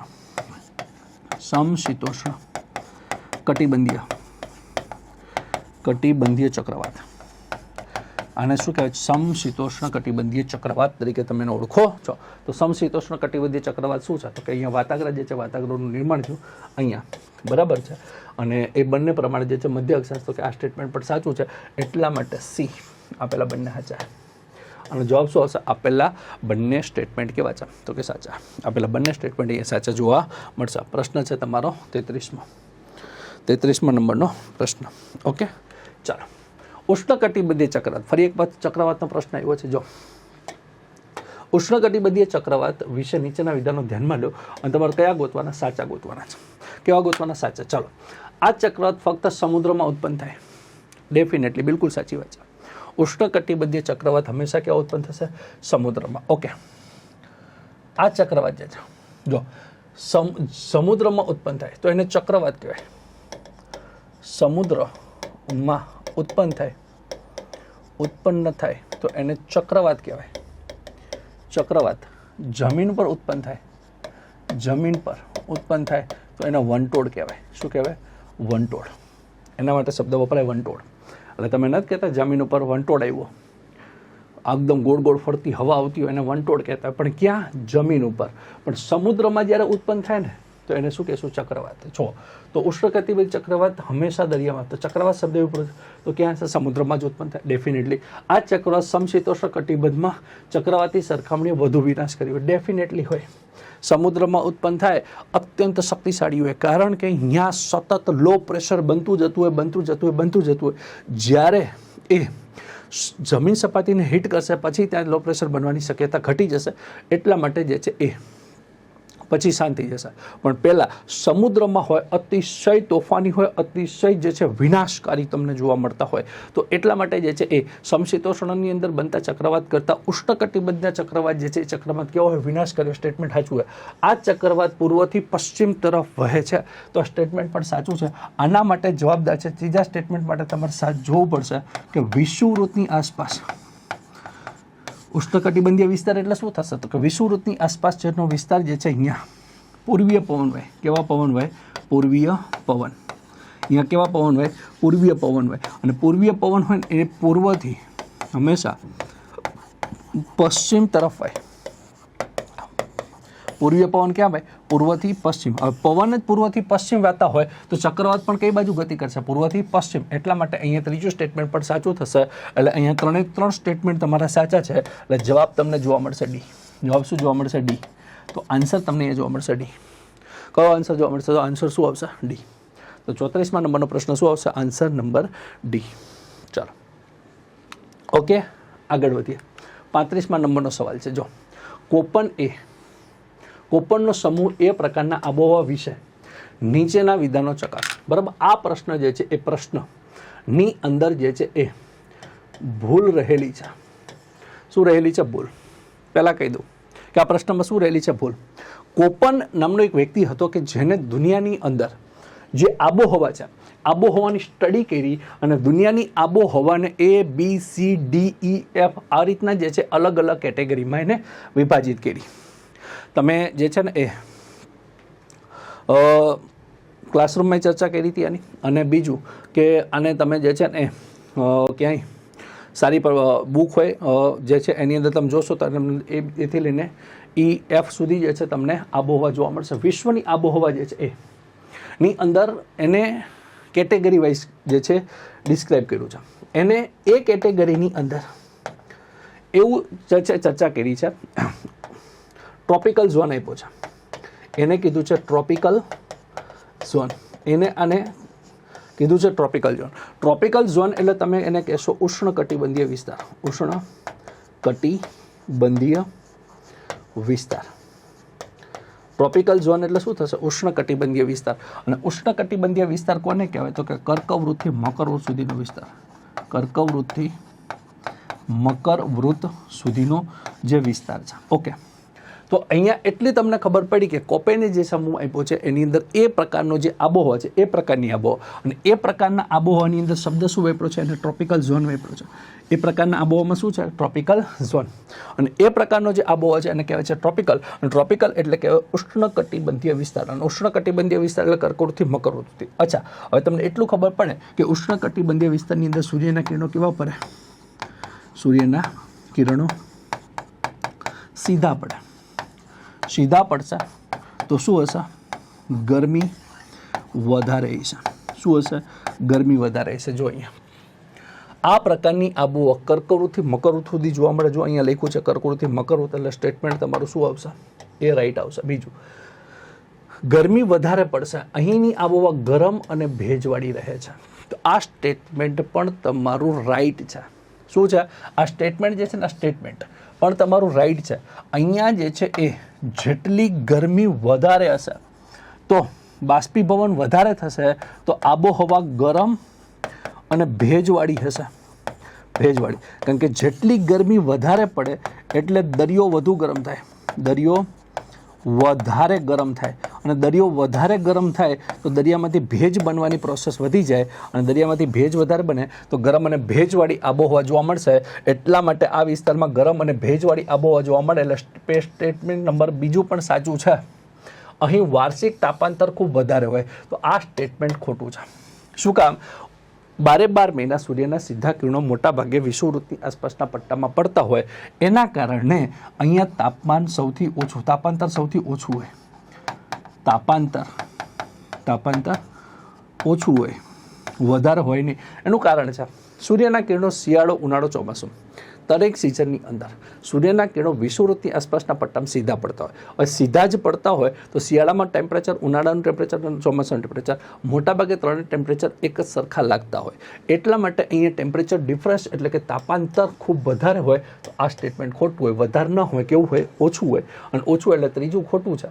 અને અહીંયા ઉપરના બે સાચા છે. બે સાચાવાળું ઓપ્શન તમને અહીંયા પહેલું બીજું ઓપ્શનવાળું મળતું નથી. એટલા માટે મેં શબ્દ તમને શું કીધું છે? પ્રશ્નમાં શું છે? ભૂલ છે. શું છે? ભૂલ. બરાબર. ખાસ જો પેપર સેટરના ધ્યાન પ્રમાણે જઈએ અને પેપર સેટર જે પ્રમાણે વિચારે છે એ પ્રમાણે જોઈએ તો અહીંયા ફક્ત એ વાળો ઓપ્શન તમે સાચો લખી શકો. કયો લખી શકો? ફક્ત એ. આન્સર એ. જો પેપર સેટર પ્રમાણે જઈએ તો આન્સર એ આવશે. ફક્ત એક સાચું છે. પણ મારા મતે અને જે પ્રમાણે તમે ચર્ચા કરો છો કે કર્કવૃત તો વિષુવવૃત્તની વચ્ચે ગરમી વધારે તો ગરમ અને ભેજવાળી જ આબોહવા જોવાની છે, તો બીજું સ્ટેટમેન્ટ પણ અહીંયા સાચું જ થાય છે. પણ એને એવો ક્યાંય ઓપ્શન આપ્યો નથી કે એને ફક્ત 1 અને 2 ઓપ્શન હોય એવું. બરાબર. અહીંયા 1 અને 3 છે. એટલે ઓપ્શન જે છે ઓપ્શન જે તમારે જે આવે છે ઓપ્શન નથી. એટલે પેપર સેટઅપ પ્રમાણે આન્સર જોવા જઈએ તો 1 આવશે અહીંયા. પણ આ પ્રશ્નમાં ભૂલ છે, યાદ રાખજો. આમાં આન્સર 1 અને 2 બંને આવવો જોઈએ. આ વસ્તુ જે છે વસ્તુ ખાસ ધ્યાન રાખજો. બરાબર. ચાલો વાત છે, એટલે આમાં થોડી ભૂલ તમને જોવા મળશે. ઓકે, 36મા નંબર. 36મા નંબર શું કહે છે? જો વાતાવરણ, મહાસાગર અને ભૂમિખંડોની વચ્ચે પાણીનું સતત આદાન પ્રદાન. પાણીનું આદાન પ્રદાનનો મતલબ શું થશે?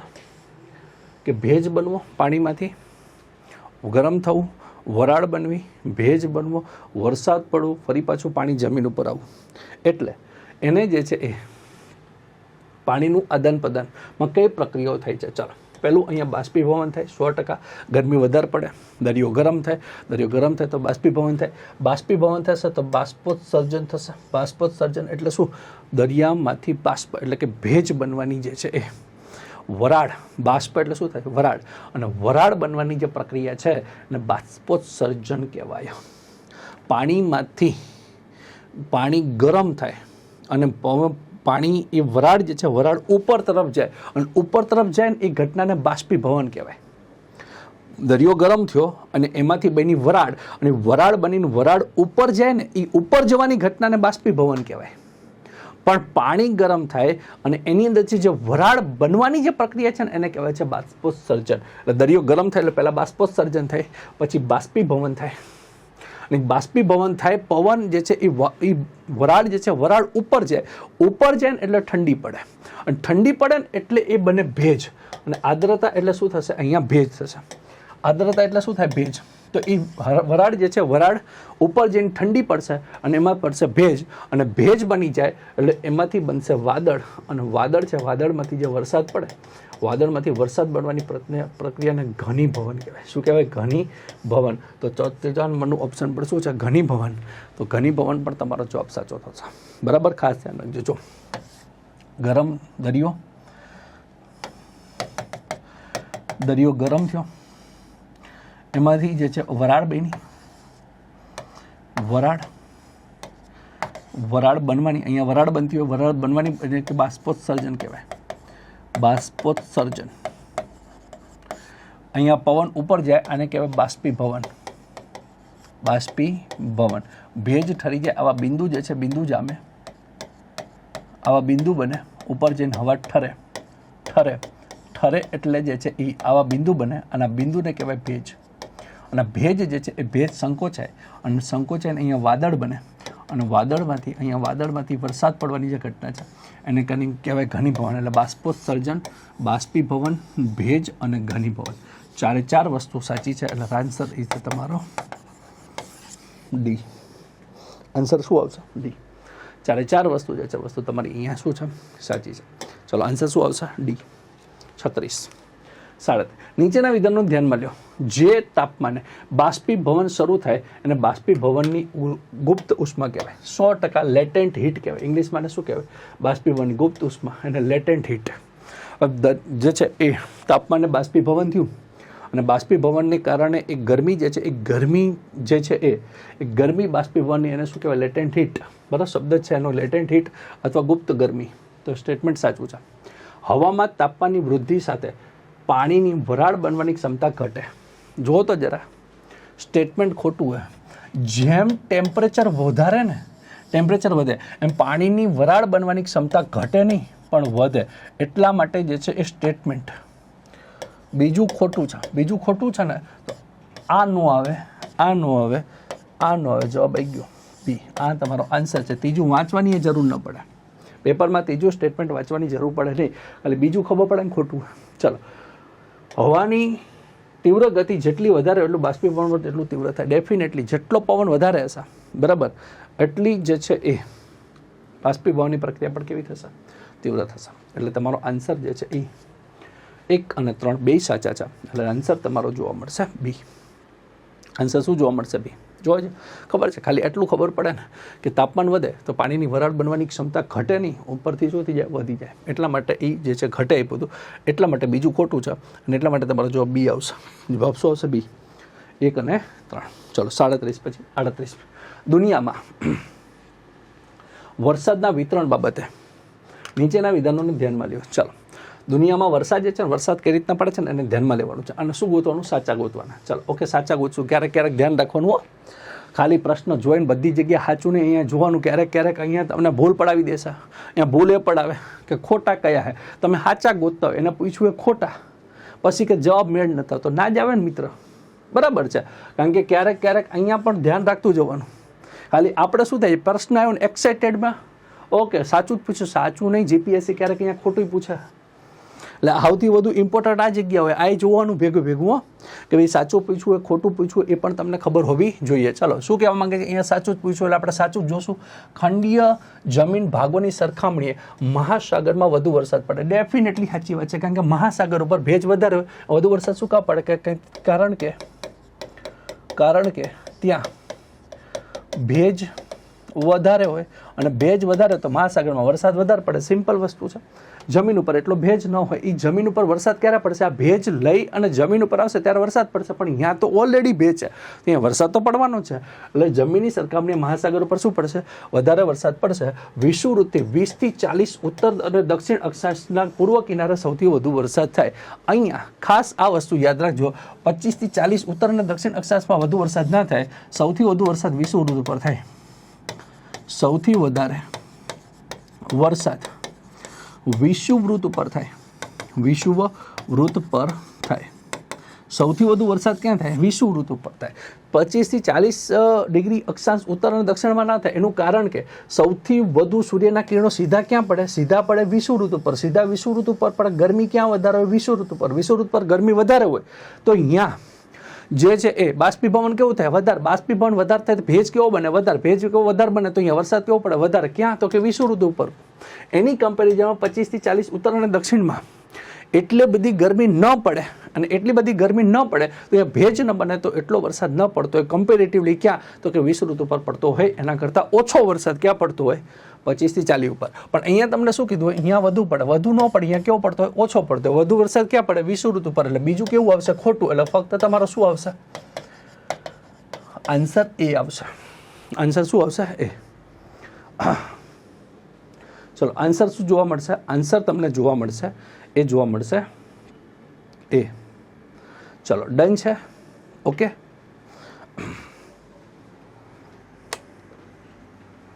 ચાલો તો આ જે વસ્તુ જે છે એ 38મા નંબરનો પ્રશ્ન. 39મા નંબરનો પ્રશ્ન તમે જુઓ. 39 નેક્સ્ટ 39.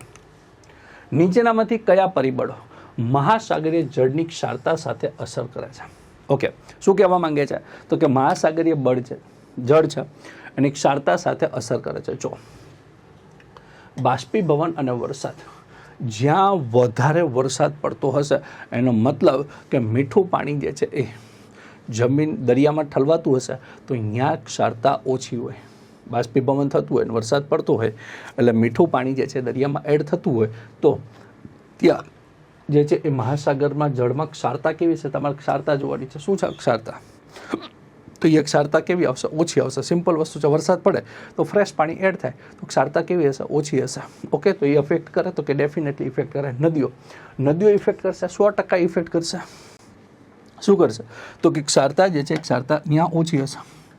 નદીઓ જ્યાં એડ થાય છે, અથવા માની લો કે દક્ષિણ ભારત છે, દક્ષિણ ભારતની મોટાભાગની મહા, ગોદાવરી, કૃષ્ણા, કાવેરી, આ બધી નદીઓનો અંત ઉપરથી ગંગા, બ્રહ્મપુત્ર, આ બધી નદીઓનો અંત ક્યાં થાય, બંગાળની ખાડીમાં.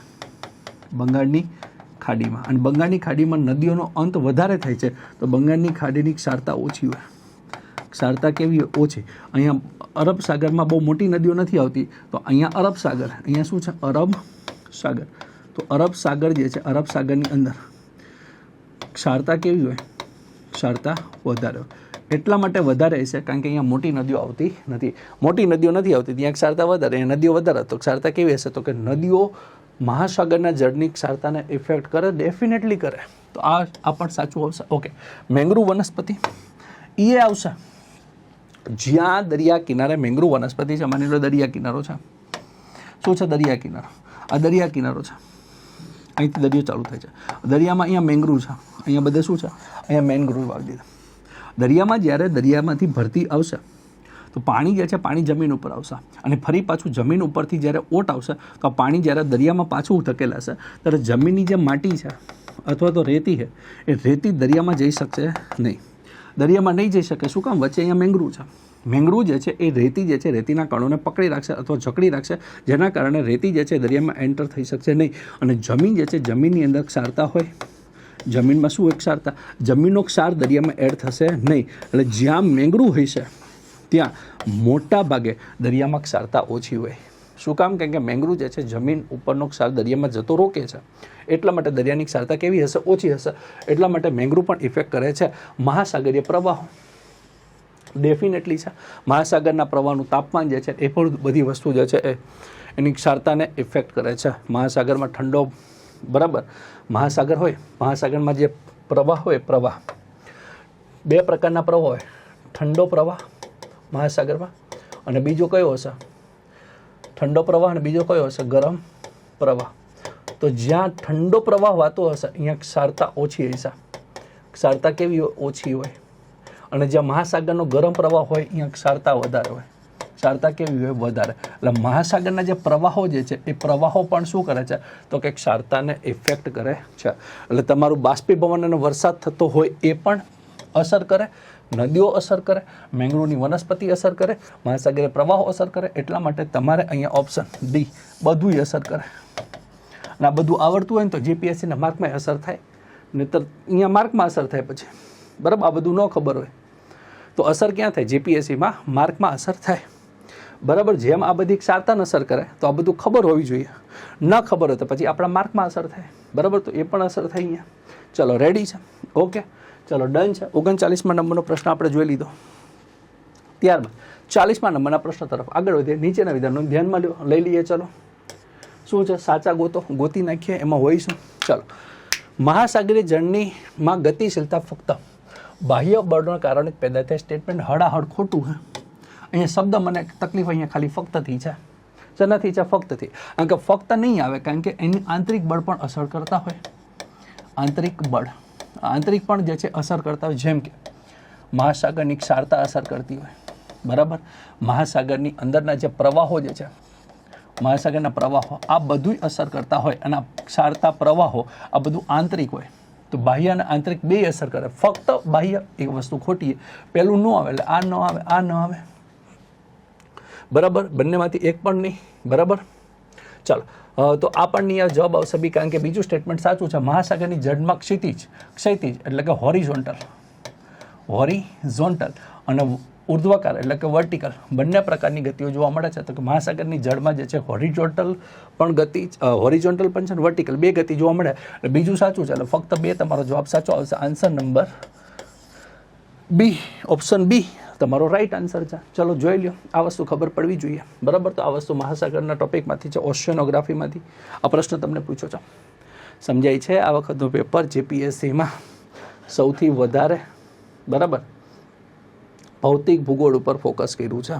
જેને પર ફોકસ કર્યું છે? ભૌતિક ભૂગોળ ઉપર. જોઈ લો આ બધા પ્રશ્નો, બરાબર. તો 40મા નંબરનો પ્રશ્ન આપણે જોઈ નાખો કે ફક્ત શું આવશે બી. 41મા નંબરનો પ્રશ્ન જો, ભારતની ભૂગોળ હવે આવી, બરાબર છે. 15 પ્રશ્નો પછી ભારતની ભૂગોળના દર્શન થયા છે. જોઈ લો અહીંયા. તો ભારતના કયા રાજ્યો 3 બાજુ આંતરરાષ્ટ્રીય સીમાથી ઘેરાયેલા છે? જો, ક્લાસમાં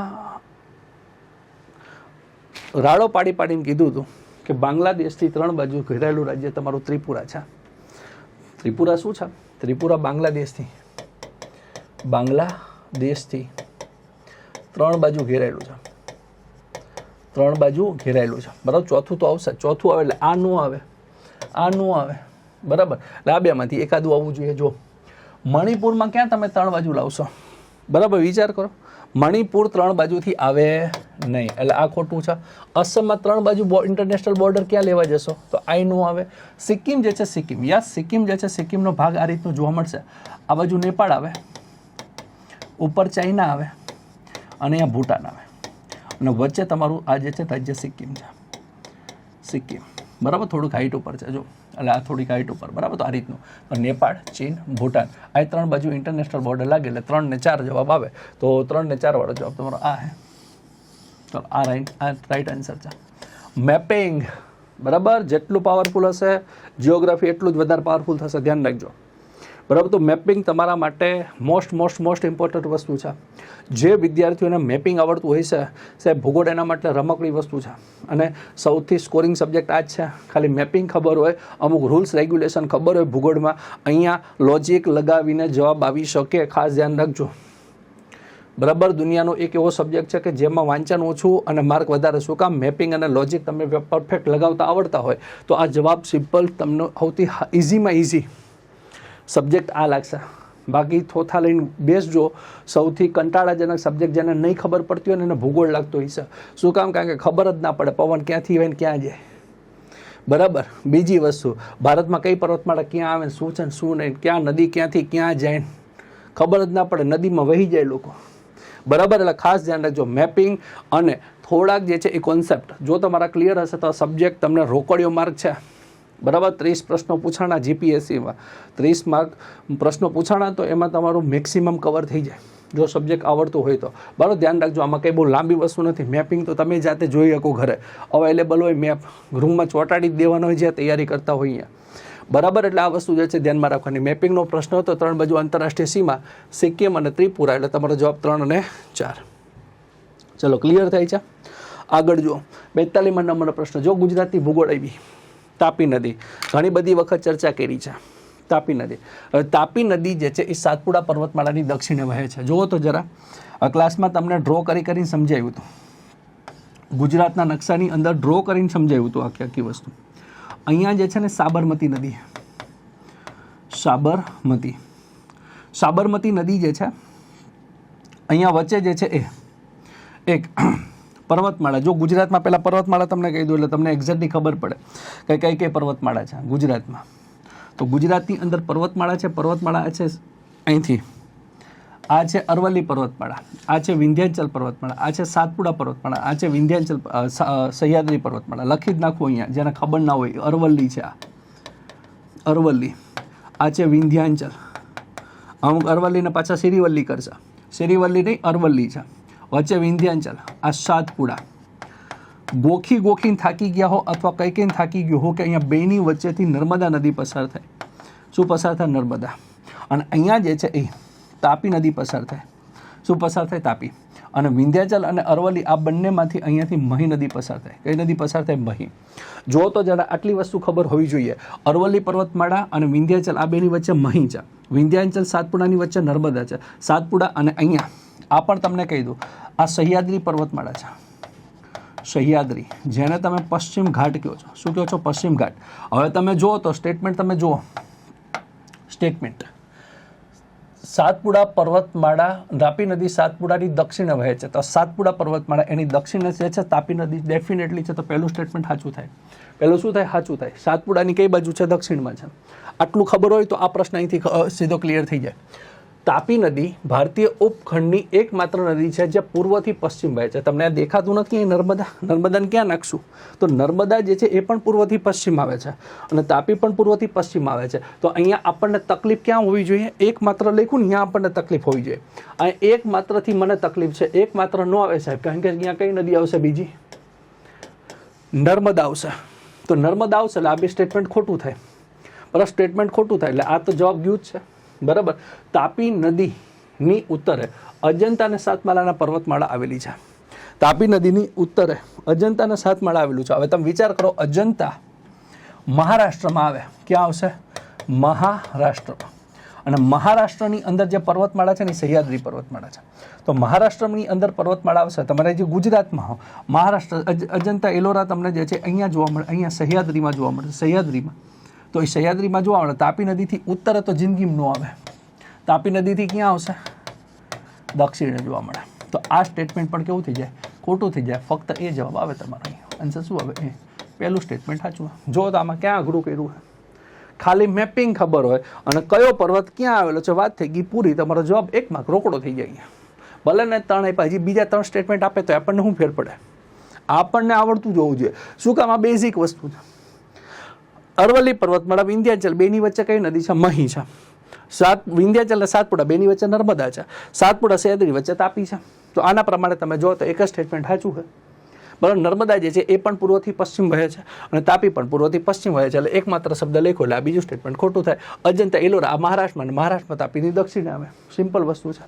ઉત્તરે ન આવે એટલે તમારો જવાબ શું થઈ જાય? ફક્ત એ થઈ જાય. આમાં ક્યાં અઘરું છે?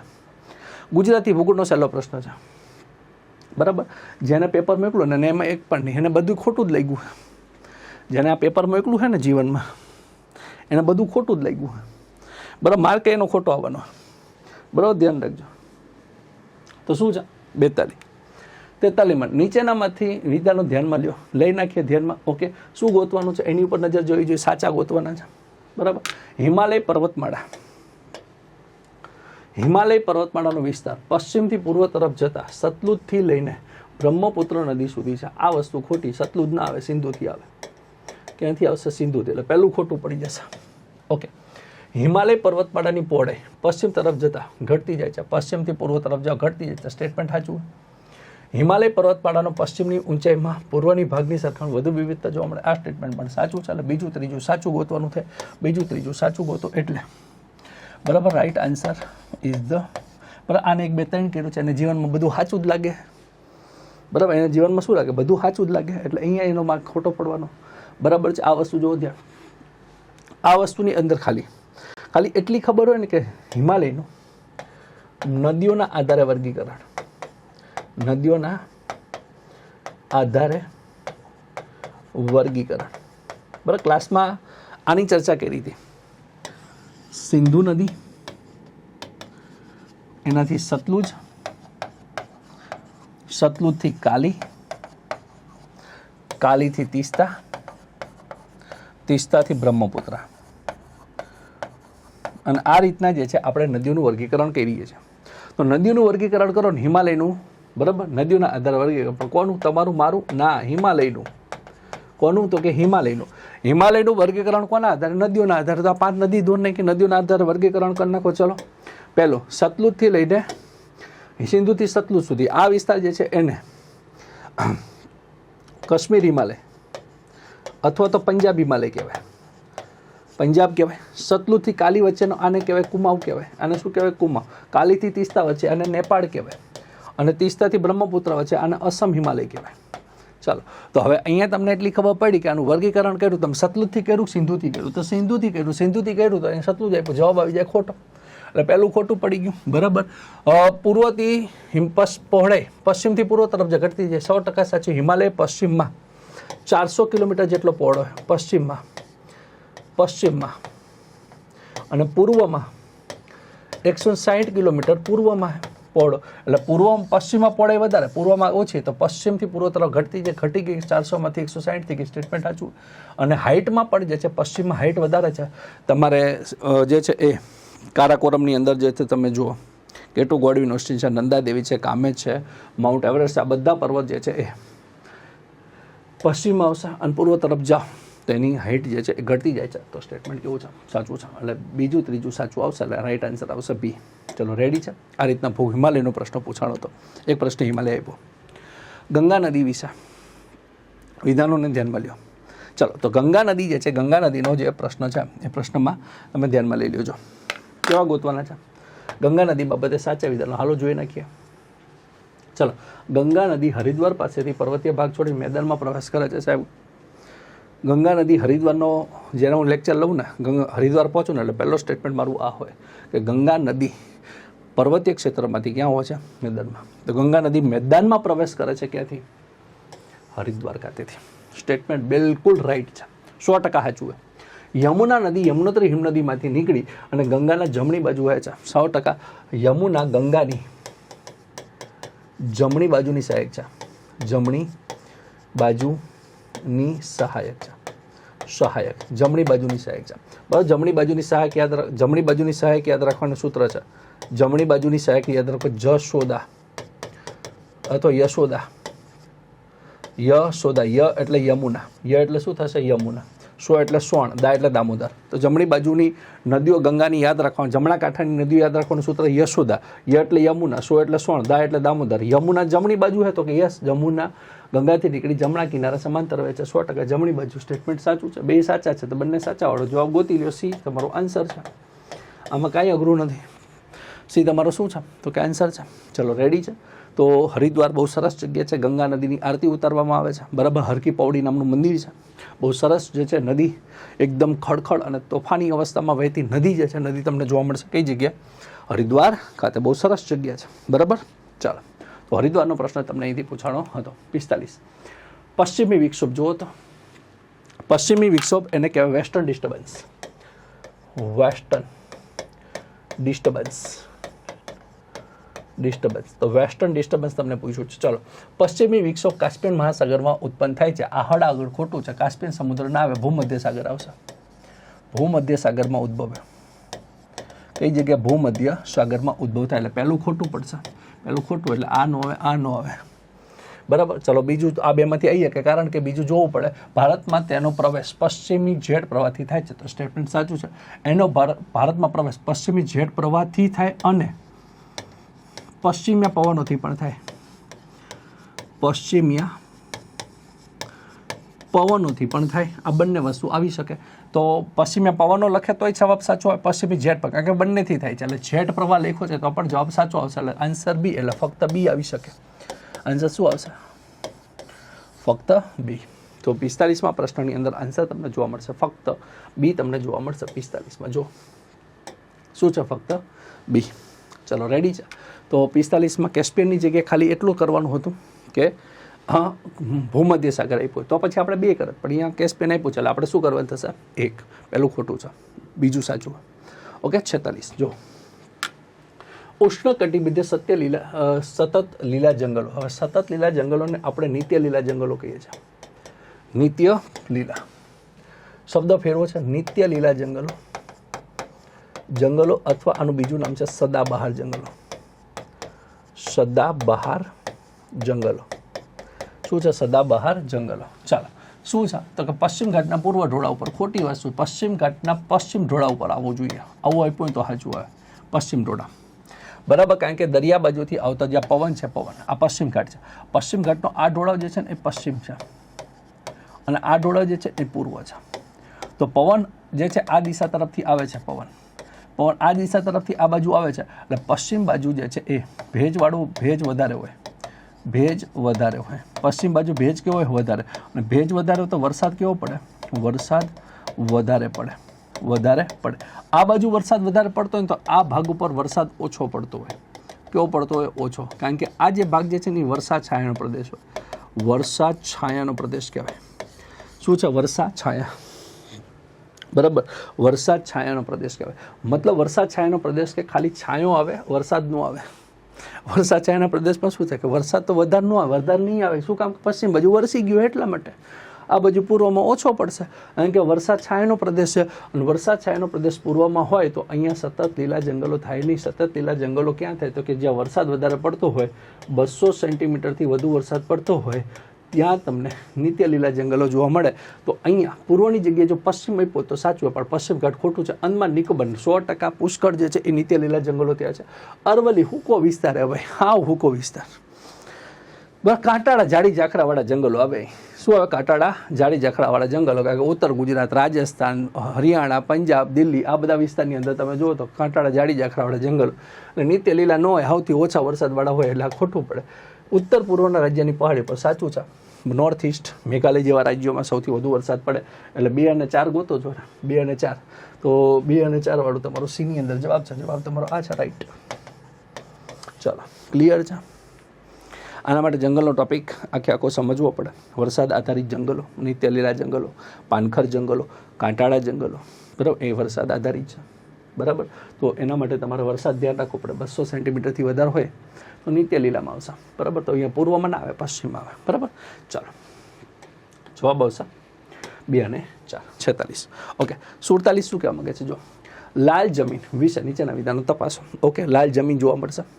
લાલ જમીન જે છે એ લાલ જમીનનો વિકાસ એ વિસ્તારમાં થયો જે પાસાદાર અગ્નિકૃત ખડક, બરાબર, ક્રિસ્ટલાઇન જે છે એ રોક તમને જોવા મળશે. બરાબર, અગ્નિકૃત ખડકો. તો અહીંયા જે છે લાલ જમીન વિકાસ પાસાદાર, બરાબર. તો અગ્નિકૃત ખડક તો લાવામાંથી બનશે તો જમીનનો કલર લાલ 100% જોવા મળશે. લાલ જમીનમાં જળયુક્ત હોવાથી પીળી જોવા મળે છે. તો વધારે પાણી જે છે પાણીનો સંગ્રહ થાય અને પાણી નીચે ઉતરે જમીનમાં, અને જમીનમાં વધારે પાણી ઉતરે તો રંગ પોતાનો લાલમાંથી કેવો કરી નાખે છે? પીળી. એટલે 2 વસ્તુ તમારે જોવા મળશે. લાલ પીળી જમીન કહેવાય. શું કહેવાય? લાલ પીળી જમીન. તો લાલ પીળી જમીન જે છે તમારે આ રીતની જોવા મળશે. 2 સ્ટેટમેન્ટ સાચા. જુઓ જરા આન્સર નંબર. ચાલો, 47. બંને જવાબ જે છે એ શું છે? સાચા છે. બંને જવાબ શું છે? સાચા. આ બુરાઈ ખાલી એક કર્યું છે. મને લાગે જેને પેપર આપ્યું તેને ભૂગોળ ભણવું જોઈએ વ્યવસ્થિત રીતના. ભૂગોળના લગભગ જવાબ એના ખોટા, જેને પ્રશ્ન મોકલું ને એના. બરાબર, ચાલો તો અહીંયા જે છે એ બંને જે છે સ્ટેટમેન્ટ કહેવાય સાચા છે. જમીનોમાંથી પ્રશ્ન પૂછવાનો છે. ભારતનો દ્વીપકલ્પ ખંડ વિસ્તાર કયા ખડકોનો બનેલો છે? મતલબ ખડકનો પ્રશ્ન છે. તો ભારતનો દ્વીપકલ્પીય ખંડ વિસ્તાર જે છે નાનપણથી ભણો છો કે ગ્રેનાઇટ અને બેસાલ્ટના ખડકોનો બનેલો છે. ફક્ત 1 અને 2. વાહ વાહ, આ જવાબ એને સાચો કર્યો. જવાબ શું કર્યો સાચો? તો કે ભારતનો દ્વીપખંડનો મુખ્યતઃ પૂછ્યો છે. ચાલો, મુખ્યતઃ શબ્દ પૂછ્યો છે ને, મુખ્યતઃ શબ્દ એટલે મુખ્યતઃ તમારી પાસે ગ્રેનાઇટના ખડકો છે અને બીજા કયા છે? જે છે બેસાલ્ટ. નીસના ખડકો છે, થનીસ નથી, અહીંયા નીસના ખડકો આવે. શું નીસ? નીસના ખડકો ઓછા પ્રમાણમાં છે, વધુનું શું છે? ગ્રેનાઇટ અને બેસાલ્ટ. એટલે તમારો જવાબ જે છે મુખ્યત્વે પૂછ્યો એટલે 2 આવશે, એટલે પહેલું અને બીજું. 48મા નંબરનો પ્રશ્ન. ઓકે, ચાલો આગળ જઈએ. 49 નીચેના વિધાનોને ધ્યાનમાં લઈ નાખીએ, કંઈ વાંધો નહીં. શું છે? સાચું અથવા સાચા ગોતી નાખીએ. ભારત ઉચ્ચ કોટીના લોહ અયસ્કનું સમૃદ્ધ છે. ઉચ્ચ કોટી એટલે હાઈ ક્વોલિટીનું લોખંડ ભારતમાંથી મળે છે. ડેફિનેટલી વિશ્વનું 25% લોખંડ ભારતમાંથી મળે છે. વિશ્વનું 25% લોખંડ ક્યાંથી મળે? ભારત લોખંડનું નિકાસ કરતો દેશ છે. લોખંડ આપણી પાસે સૌથી વધુ, એટલા જ આપણા માટે આ દેશની અંદર લોખંડી પુરુષો થઈ ગયા, કારણ કે લોખંડ આપણી પાસે વધારે. લોખંડી પુરુષ, લોખંડી મહિલા, બરાબર, આ દેશની અંદર. બરાબર, એટલે શું કામ? કારણ કે લોહયુક્ત, લોહ અયસ્ક એટલે કે કાચું લોખંડ. લોખંડ આપણી પાસે વધારે છે. 25% જેટલું લોખંડ આપણે દુનિયાનું ધરાવીએ છીએ. હિમેટાઇટ સૌથી વધુ ઔદ્યોગિક લોહ અયસ્ક છે, જેનો વધુ પ્રમાણમાં ઉપયોગ થાય છે. Definitely haematite. લોખંડના 4 પ્રકાર આવે. કેટલા પ્રકાર આવે? 4 પ્રકાર. હિમેટાઇટ, ચલો મેગ્નેટાઇટ પહેલું, મેગ્નેટાઇટ બીજું, હિમેટાઇટ, ત્રીજું લિમોનાઇટ, અને ચોથા નંબર સીડેરાઇટ. તો ટોટલ 4 પ્રકારના લોખંડ આવશે. એમાં સૌથી સારી ક્વોલિટી, સૌથી સારી ગુણવત્તાનું લોખંડ એ મેગ્નેટાઇટ. સૌથી નિમ્ન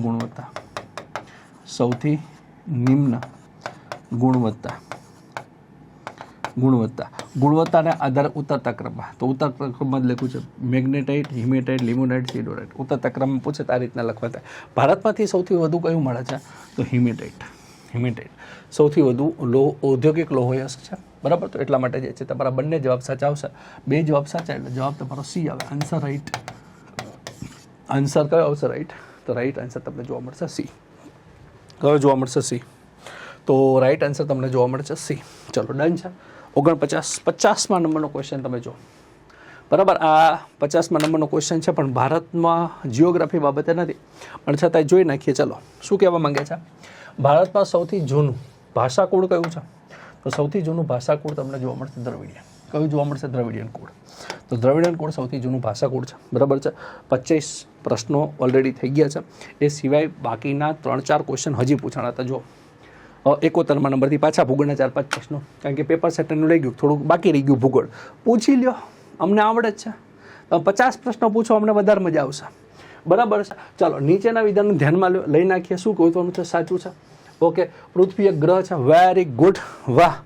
બહુ અઘરો પ્રશ્ન પૂછી લીધો કે પૃથ્વી એક ગ્રહ છે. અમે અત્યાર સુધી એને તારો માનતા હતા, સ્ટાર, પણ હવે ખબર પડી પૃથ્વી શું છે? ગ્રહ છે. બે એકદમ ઈઝી પ્રશ્ન છે. આવો પ્રશ્ન પૂછે નહીં કે પૃથ્વી એક શું છે? ગ્રહ છે, અને એ પોતાનો પ્રકાશ અને ઉષ્મા સૂર્યથી મેળવે છે. વાહ, આ પણ જબરજસ્ત કહી દીધું.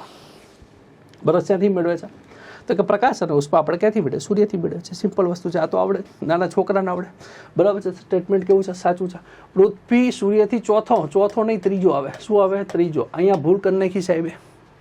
ચોથો ના આવે, શું આવે? ત્રીજો આવે. ત્રીજો, કારણ કે બુધ, શુક્ર અને પૃથ્વી ત્રીજો. પછી આગળ જોવાનું થતું નથી. ત્રીજો મોટો ગ્રહ પછીની વસ્તુ છે. ખોટું છે. શું છે? ખોટું. એટલે ફક્ત એક તમારો જવાબ આવશે. વાહ, આ મિત્રનું હવે જે છે આ જવાબ સાચો છે. Answer, right answer is the A. બરાબર. ચાલો, તો 71માં આ વસ્તુ તમારે ધ્યાનમાં રાખવાની હતી. 71. 72 નંબર શું કહેવા માંગે છે? જો પહેલાં આને ક્લીન કરી નાખીએ. દક્ષિણ અયનાંત. ધ્યાન રાખો, ક્લાસની અંદર કીધું તું ઉત્તરાયણ દક્ષિણાયાન. બરાબર. દક્ષિણાયાનનો મતલબ થાય દક્ષિણાયાન. દક્ષિણાયાન અને સૂર્ય જે છે એ દક્ષિણાયાન ચાલુ થશે 21 જૂનથી ક્યારથી ચાલુ થાય? 21 જૂન. 21 જૂનથી સૂર્ય દક્ષિણ તરફ ગતિ કરશે, એટલે સૂર્ય દક્ષિણ ધ્રુવ તરફ ઝૂકેલું હોય. દક્ષિણાયાંતની બાબતમાં સૂર્ય દક્ષિણ ધ્રુવ તરફ ઝૂકેલું હોય. જવાબ સાચું છે, દક્ષિણ બાજુ જ હોય. સૂર્યના કિરણો મકર વૃત્ત પર સીધા પડે. ડેફિનેટલી દક્ષિણમાં સૂર્ય મકર વૃત્ત ક્યાં છે? દક્ષિણ ગોળાર્ધમાં છે. તો દક્ષિણ ગોળાર્ધમાં છે તો સૂર્યના કિરણો સીધા ક્યાં પડતા હોય? મકર વૃત્ત પર. ડેફિનેટલી સાચું હોય. દક્ષિણ ગોળાર્ધ પર ટૂંકા દિવસ ન હોય. સૂર્ય તમારી સામે છે, મકર વૃત્ત ઉપર છે અહીંયા, એટલે સૂર્ય તમારી સામે હોય તો દિવસ લાંબો હોય. દિવસ કેવો હોય? તો દિવસ લાંબો હોય. દિવસ લાંબો હોય, રાત ટૂંકી હોય. રાત ટૂંકી હોય. તો આ વસ્તુ તમારે જે છે એ યાદ રાખવાનું. લાસ્ટ સ્ટેટમેન્ટ ખોટું છે, ત્રીજું ખોટું, પહેલું બીજું ક્યાં છે? પહેલું બીજું આ છે, ફક્ત 1 અને 2. આન્સર ઇઝ સી, 1 અને 2. બરાબર. દક્ષિણ સૂર્ય મકર વૃત્ત ઉપર હોય તો અહીંયા દક્ષિણ ગોળાર્ધમાં દિવસ લાંબો હોય, રાત ટૂંકી હોય. સૂર્ય ઉત્તર ગોળાર્ધમાં હોય ત્યાં દિવસ લાંબો હોય, રાત ટૂંકી હોય. પણ અહીંયા તમને દક્ષિણાયન પૂછ્યું છે. દક્ષિણાયન ક્યાંથી ચાલુ થાય? 21 જૂન. આના માટે તમારે શું ભણવું પડે આખું ખબર છે? પૃથ્વીની વાર્ષિક અવસ્થા ભણવી પડે. વાર્ષિક અવસ્થા બહુ ડિટેલમાં ચર્ચા કરી છે આપણી એપ્લિકેશનની અંદર, અને ક્લાસમાં પણ ડિટેલમાં ચર્ચા કરી છે જ્યારે ટોપિક ચર્ચા કરતા હોય ત્યારે. બરાબર. તો અહીંયા તમારો A અને B બંને સાચો છે. ચલો જુઓ જરા આગળ. નીચેનામાંથી ઋતુના પરિવર્તનના કારણો વિશે સાચા કારણ. ચલો, ઋતુ પરિવર્તન શું કામ થાય છે? Y this કોલાવેરીડી. પૃથ્વી ઉપર ઋતુ કેમ બદલાય છે? તો પૃથ્વી ઉપર ઋતુ બદલાવા માટે 2 વસ્તુ જવાબદાર છે. પહેલી વસ્તુ, પૃથ્વી જે છે, પૃથ્વીનું પરિક્રમણ. અને બીજું, પોતાની ધરી પર 23.5 એટલે 23.5 ડિગ્રી નમેલી છે. આ 2 ઘટના થાય છે એટલા માટે તમને પૃથ્વી પર શું અનુભવે છે? ઋતુ અનુભવાય છે. ઋતુ અનુભવવા માટે આ 2માંથી શું કીધું છે જુઓ તમે. સૂર્યની ચારે બાજુ પૃથ્વીનું સ્થાનમાં પરિવર્તન. સ્થાનમાં પરિવર્તન એટલે તમને આ પૃથ્વીનું પરિક્રમણ જ કીધું છે. રાઈટ. પૃથ્વી પોતાની ધરી ઉપર પણ ખોટું. પરિભ્રમણ કરે ને પોતાની ધરી ઉપર એટલે દિવસ અને રાત થાય. શું થાય? દિવસ અને રાત. પરિભ્રમણને કારણે ચંદ્રનું પૃથ્વીની ચારે બાજુ એનાથી કોઈ ફેર ન પડે. બરાબર. પરિવર્તન, ઋતુ પરિવર્તનથી ચંદ્રથી કોઈ ફેર પડે નહીં. એટલે ઉપરોક્ત તમામ તો જીવનમાં આવે નહીં. તમારો જવાબ આન્સર આવશે A. આન્સર શું આવશે? A. આન્સર આવશે. બરાબર. આ વસ્તુ છે. પૃથ્વી પોતાની સૂર્યની ફરતે પરિક્રમણ કરે છે, જેના કારણે ઋતુ અનુભવાય છે. અને પૃથ્વી પોતાની ધરી ઉપર 23.5 ડિગ્રી નમેલી છે, એના કારણે તમને ઋતુ અનુભવતી થતી જોવા મળે છે. ચલો 73, 74 નીચેના વિધાનો ધ્યાનમાં લઈ નાખીએ. ચાલો સાચા ગોતી નાખીએ. પૃથ્વીની ઉપરના સ્તરને પોપડો કહે છે, જે સૌથી પાતળું છે. ડેફિનેટલી છે. ક્રસ્ટ, મેન્ટલ અને કોર, આ ત્રણેયમાં સૌથી પાતળું કયું છે? તો પોપડો છે. 100 કિલોમીટર સુધી છે. બરાબર. તો સૌથી પાતળું સ્તર છે. ડેફિનેટલી છે. મહાસાગરના પોપડાની જાડાઈ ખંડીય પોપડાની જાડાઈ કરતાં વધુ ના હોય. ખોટું છે. મહાસાગરનો પોપડો જે છે, જમીન જો આ મહાસાગર છે, આ મહાસાગર અહીંયાથી જમીન ચાલુ થઈ ગઈ. આ જમીન છે અને અહીંયાથી આ જમીન વિસ્તાર, આ જમીન વિસ્તાર છે. તો આ પોપડો વધારે, આની જાડાઈ આ વધારે થઈ અને આની જાડાઈ ખાલી આટલી થઈ, કારણ કે ઉપર શું આવી જશે? પાણી આવી છે. પાણી. તો પાણી જે છે, પાણી હોવાને કારણે મહાસાગરની જાડાઈ ઓછી હોય, જમીનની જાડાઈ વધારે હોય. મહાસાગરની પોપડાની જાડાઈ ખંડીય જાડાઈ કરતાં વધારે ન હોય, ઓછી હોય. શું હોય? ઓછી હોય. એટલા માટે બીજું ખોટું, એટલે ફક્ત 1 આવે. ફક્ત શું આવે? આન્સર ફક્ત 1. આન્સર શું આવશે? ફક્ત 1 આવશે. આન્સર શું આવશે? અહીંયા ફક્ત 1. તો આન્સર તમારે યાદ રાખવાનો ફક્ત 1. બરાબર. 74માં રેડી છે. હજી એક પ્રશ્ન તમારી સામે છે, જોઈ નાખીએ. જો નીચેના વિધાન ધ્યાનમાં લઈ નાખીએ. ફરી એક વખત ધ્યાનમાં લઈ નાખીએ. શું ગોતવાનું? સાચા ગોતવાના ગોતી નાખીએ. જે પર્વતો પર હંમેશા જામી રહેલા બરફ જે પર્વતો પર હંમેશા જામી રહેનાર બરફ આચ્છાદિત નદીઓ હોય છે, જેને હિમ નદીઓ કહે છે, ગ્લેશિયર કહેવાય છે. હળાહળ સાચો જવાબ છે. હળાહળ કેવો હોય? સાચો જવાબ છે. પર્વતોની એક રેખાક્રમમાં ગોઠવણ હોય તેને હારમાળા કહેવામાં આવે છે. 100% પર્વત રેન્જ કહીએ છીએ. 100% સાચી પર્વત અહીંયા હોય ને આ રીતની એક ક્રમ રેખાક્રમમાં હોય. આ બધા પવનો એક જ રેખાક્રમમાં છે, તો આને માઉન્ટેન રેન્જ કહેવાય. શું કહેવાય? Mountain range. બરાબર ને? એને હારમાળા કહેવાય. બિલકુલ સાચું છે. બંને સાચા હોય એવા. ચાલો જો ડન છે. બંને શું છે? સાચા છે. ચાલો, તો આ જે વસ્તુ છે બરાબર સૌથી વધારે બરાબર 30 પ્રશ્નો જે છે જિયોગ્રાફીના પૂછાણા હતા. બરાબર. ચાલો, તો જિયોગ્રાફીનું આપણે સોલ્યુશન જોયું અને ખાસી એવી ચર્ચા કરી અને ઘણા બધા કોન્સેપ્ચ્યુઅલ ટોપિક હતા એ પણ જે છે આપણે જોયા. અને શું કામ આ જવાબ આવે, શું કામ ન આવે એ પણ મેં તમને કીધું. અને કેટલાક ટોપિક મેં તમને અહીંયા જે છે એ એક્સપ્લેન કર્યા. ડિટેલમાં આપણે ચર્ચા કરી નાખી. જોઈ લીધું કે જિયોગ્રાફીના પ્રશ્નો કેવા પૂછાણા છે. જિયોગ્રાફીનું લેવલ ખરેખર આ વખતે થોડુંક સારું એવું હતું. જીપીએસસી ક્લાસ 1-2 જેવું લાગ્યું આ વખતે. બરાબર. કારણ કે છેલ્લી 2-3 જીપીએસસીની એક્ઝામમાં જે પ્રમાણે આપણે જોતા હતા એ પ્રમાણે જિયોગ્રાફીના પ્રશ્નો થોડાક જે છે એ ઇઝી પૂછતા હતા. પણ આ વખતે પ્રોપર જીપીએસસી 1-2 જેવું જે છે એ પેપર જે છે પેપર જોવા મળ્યું છે. તો સરસ એવું પેપર જે છે આપણે એનાલિસિસ કર્યું જિયોગ્રાફી સબ્જેક્ટની અંદર. બરાબર. મળીએ જે છે એ આપણે બીજા લેક્ચરની અંદર. ત્યાં સુધી જય હિન્દ, જય ભારત, જય જય ગરવી ગુજરાત. આવજો અધિકારીઓ.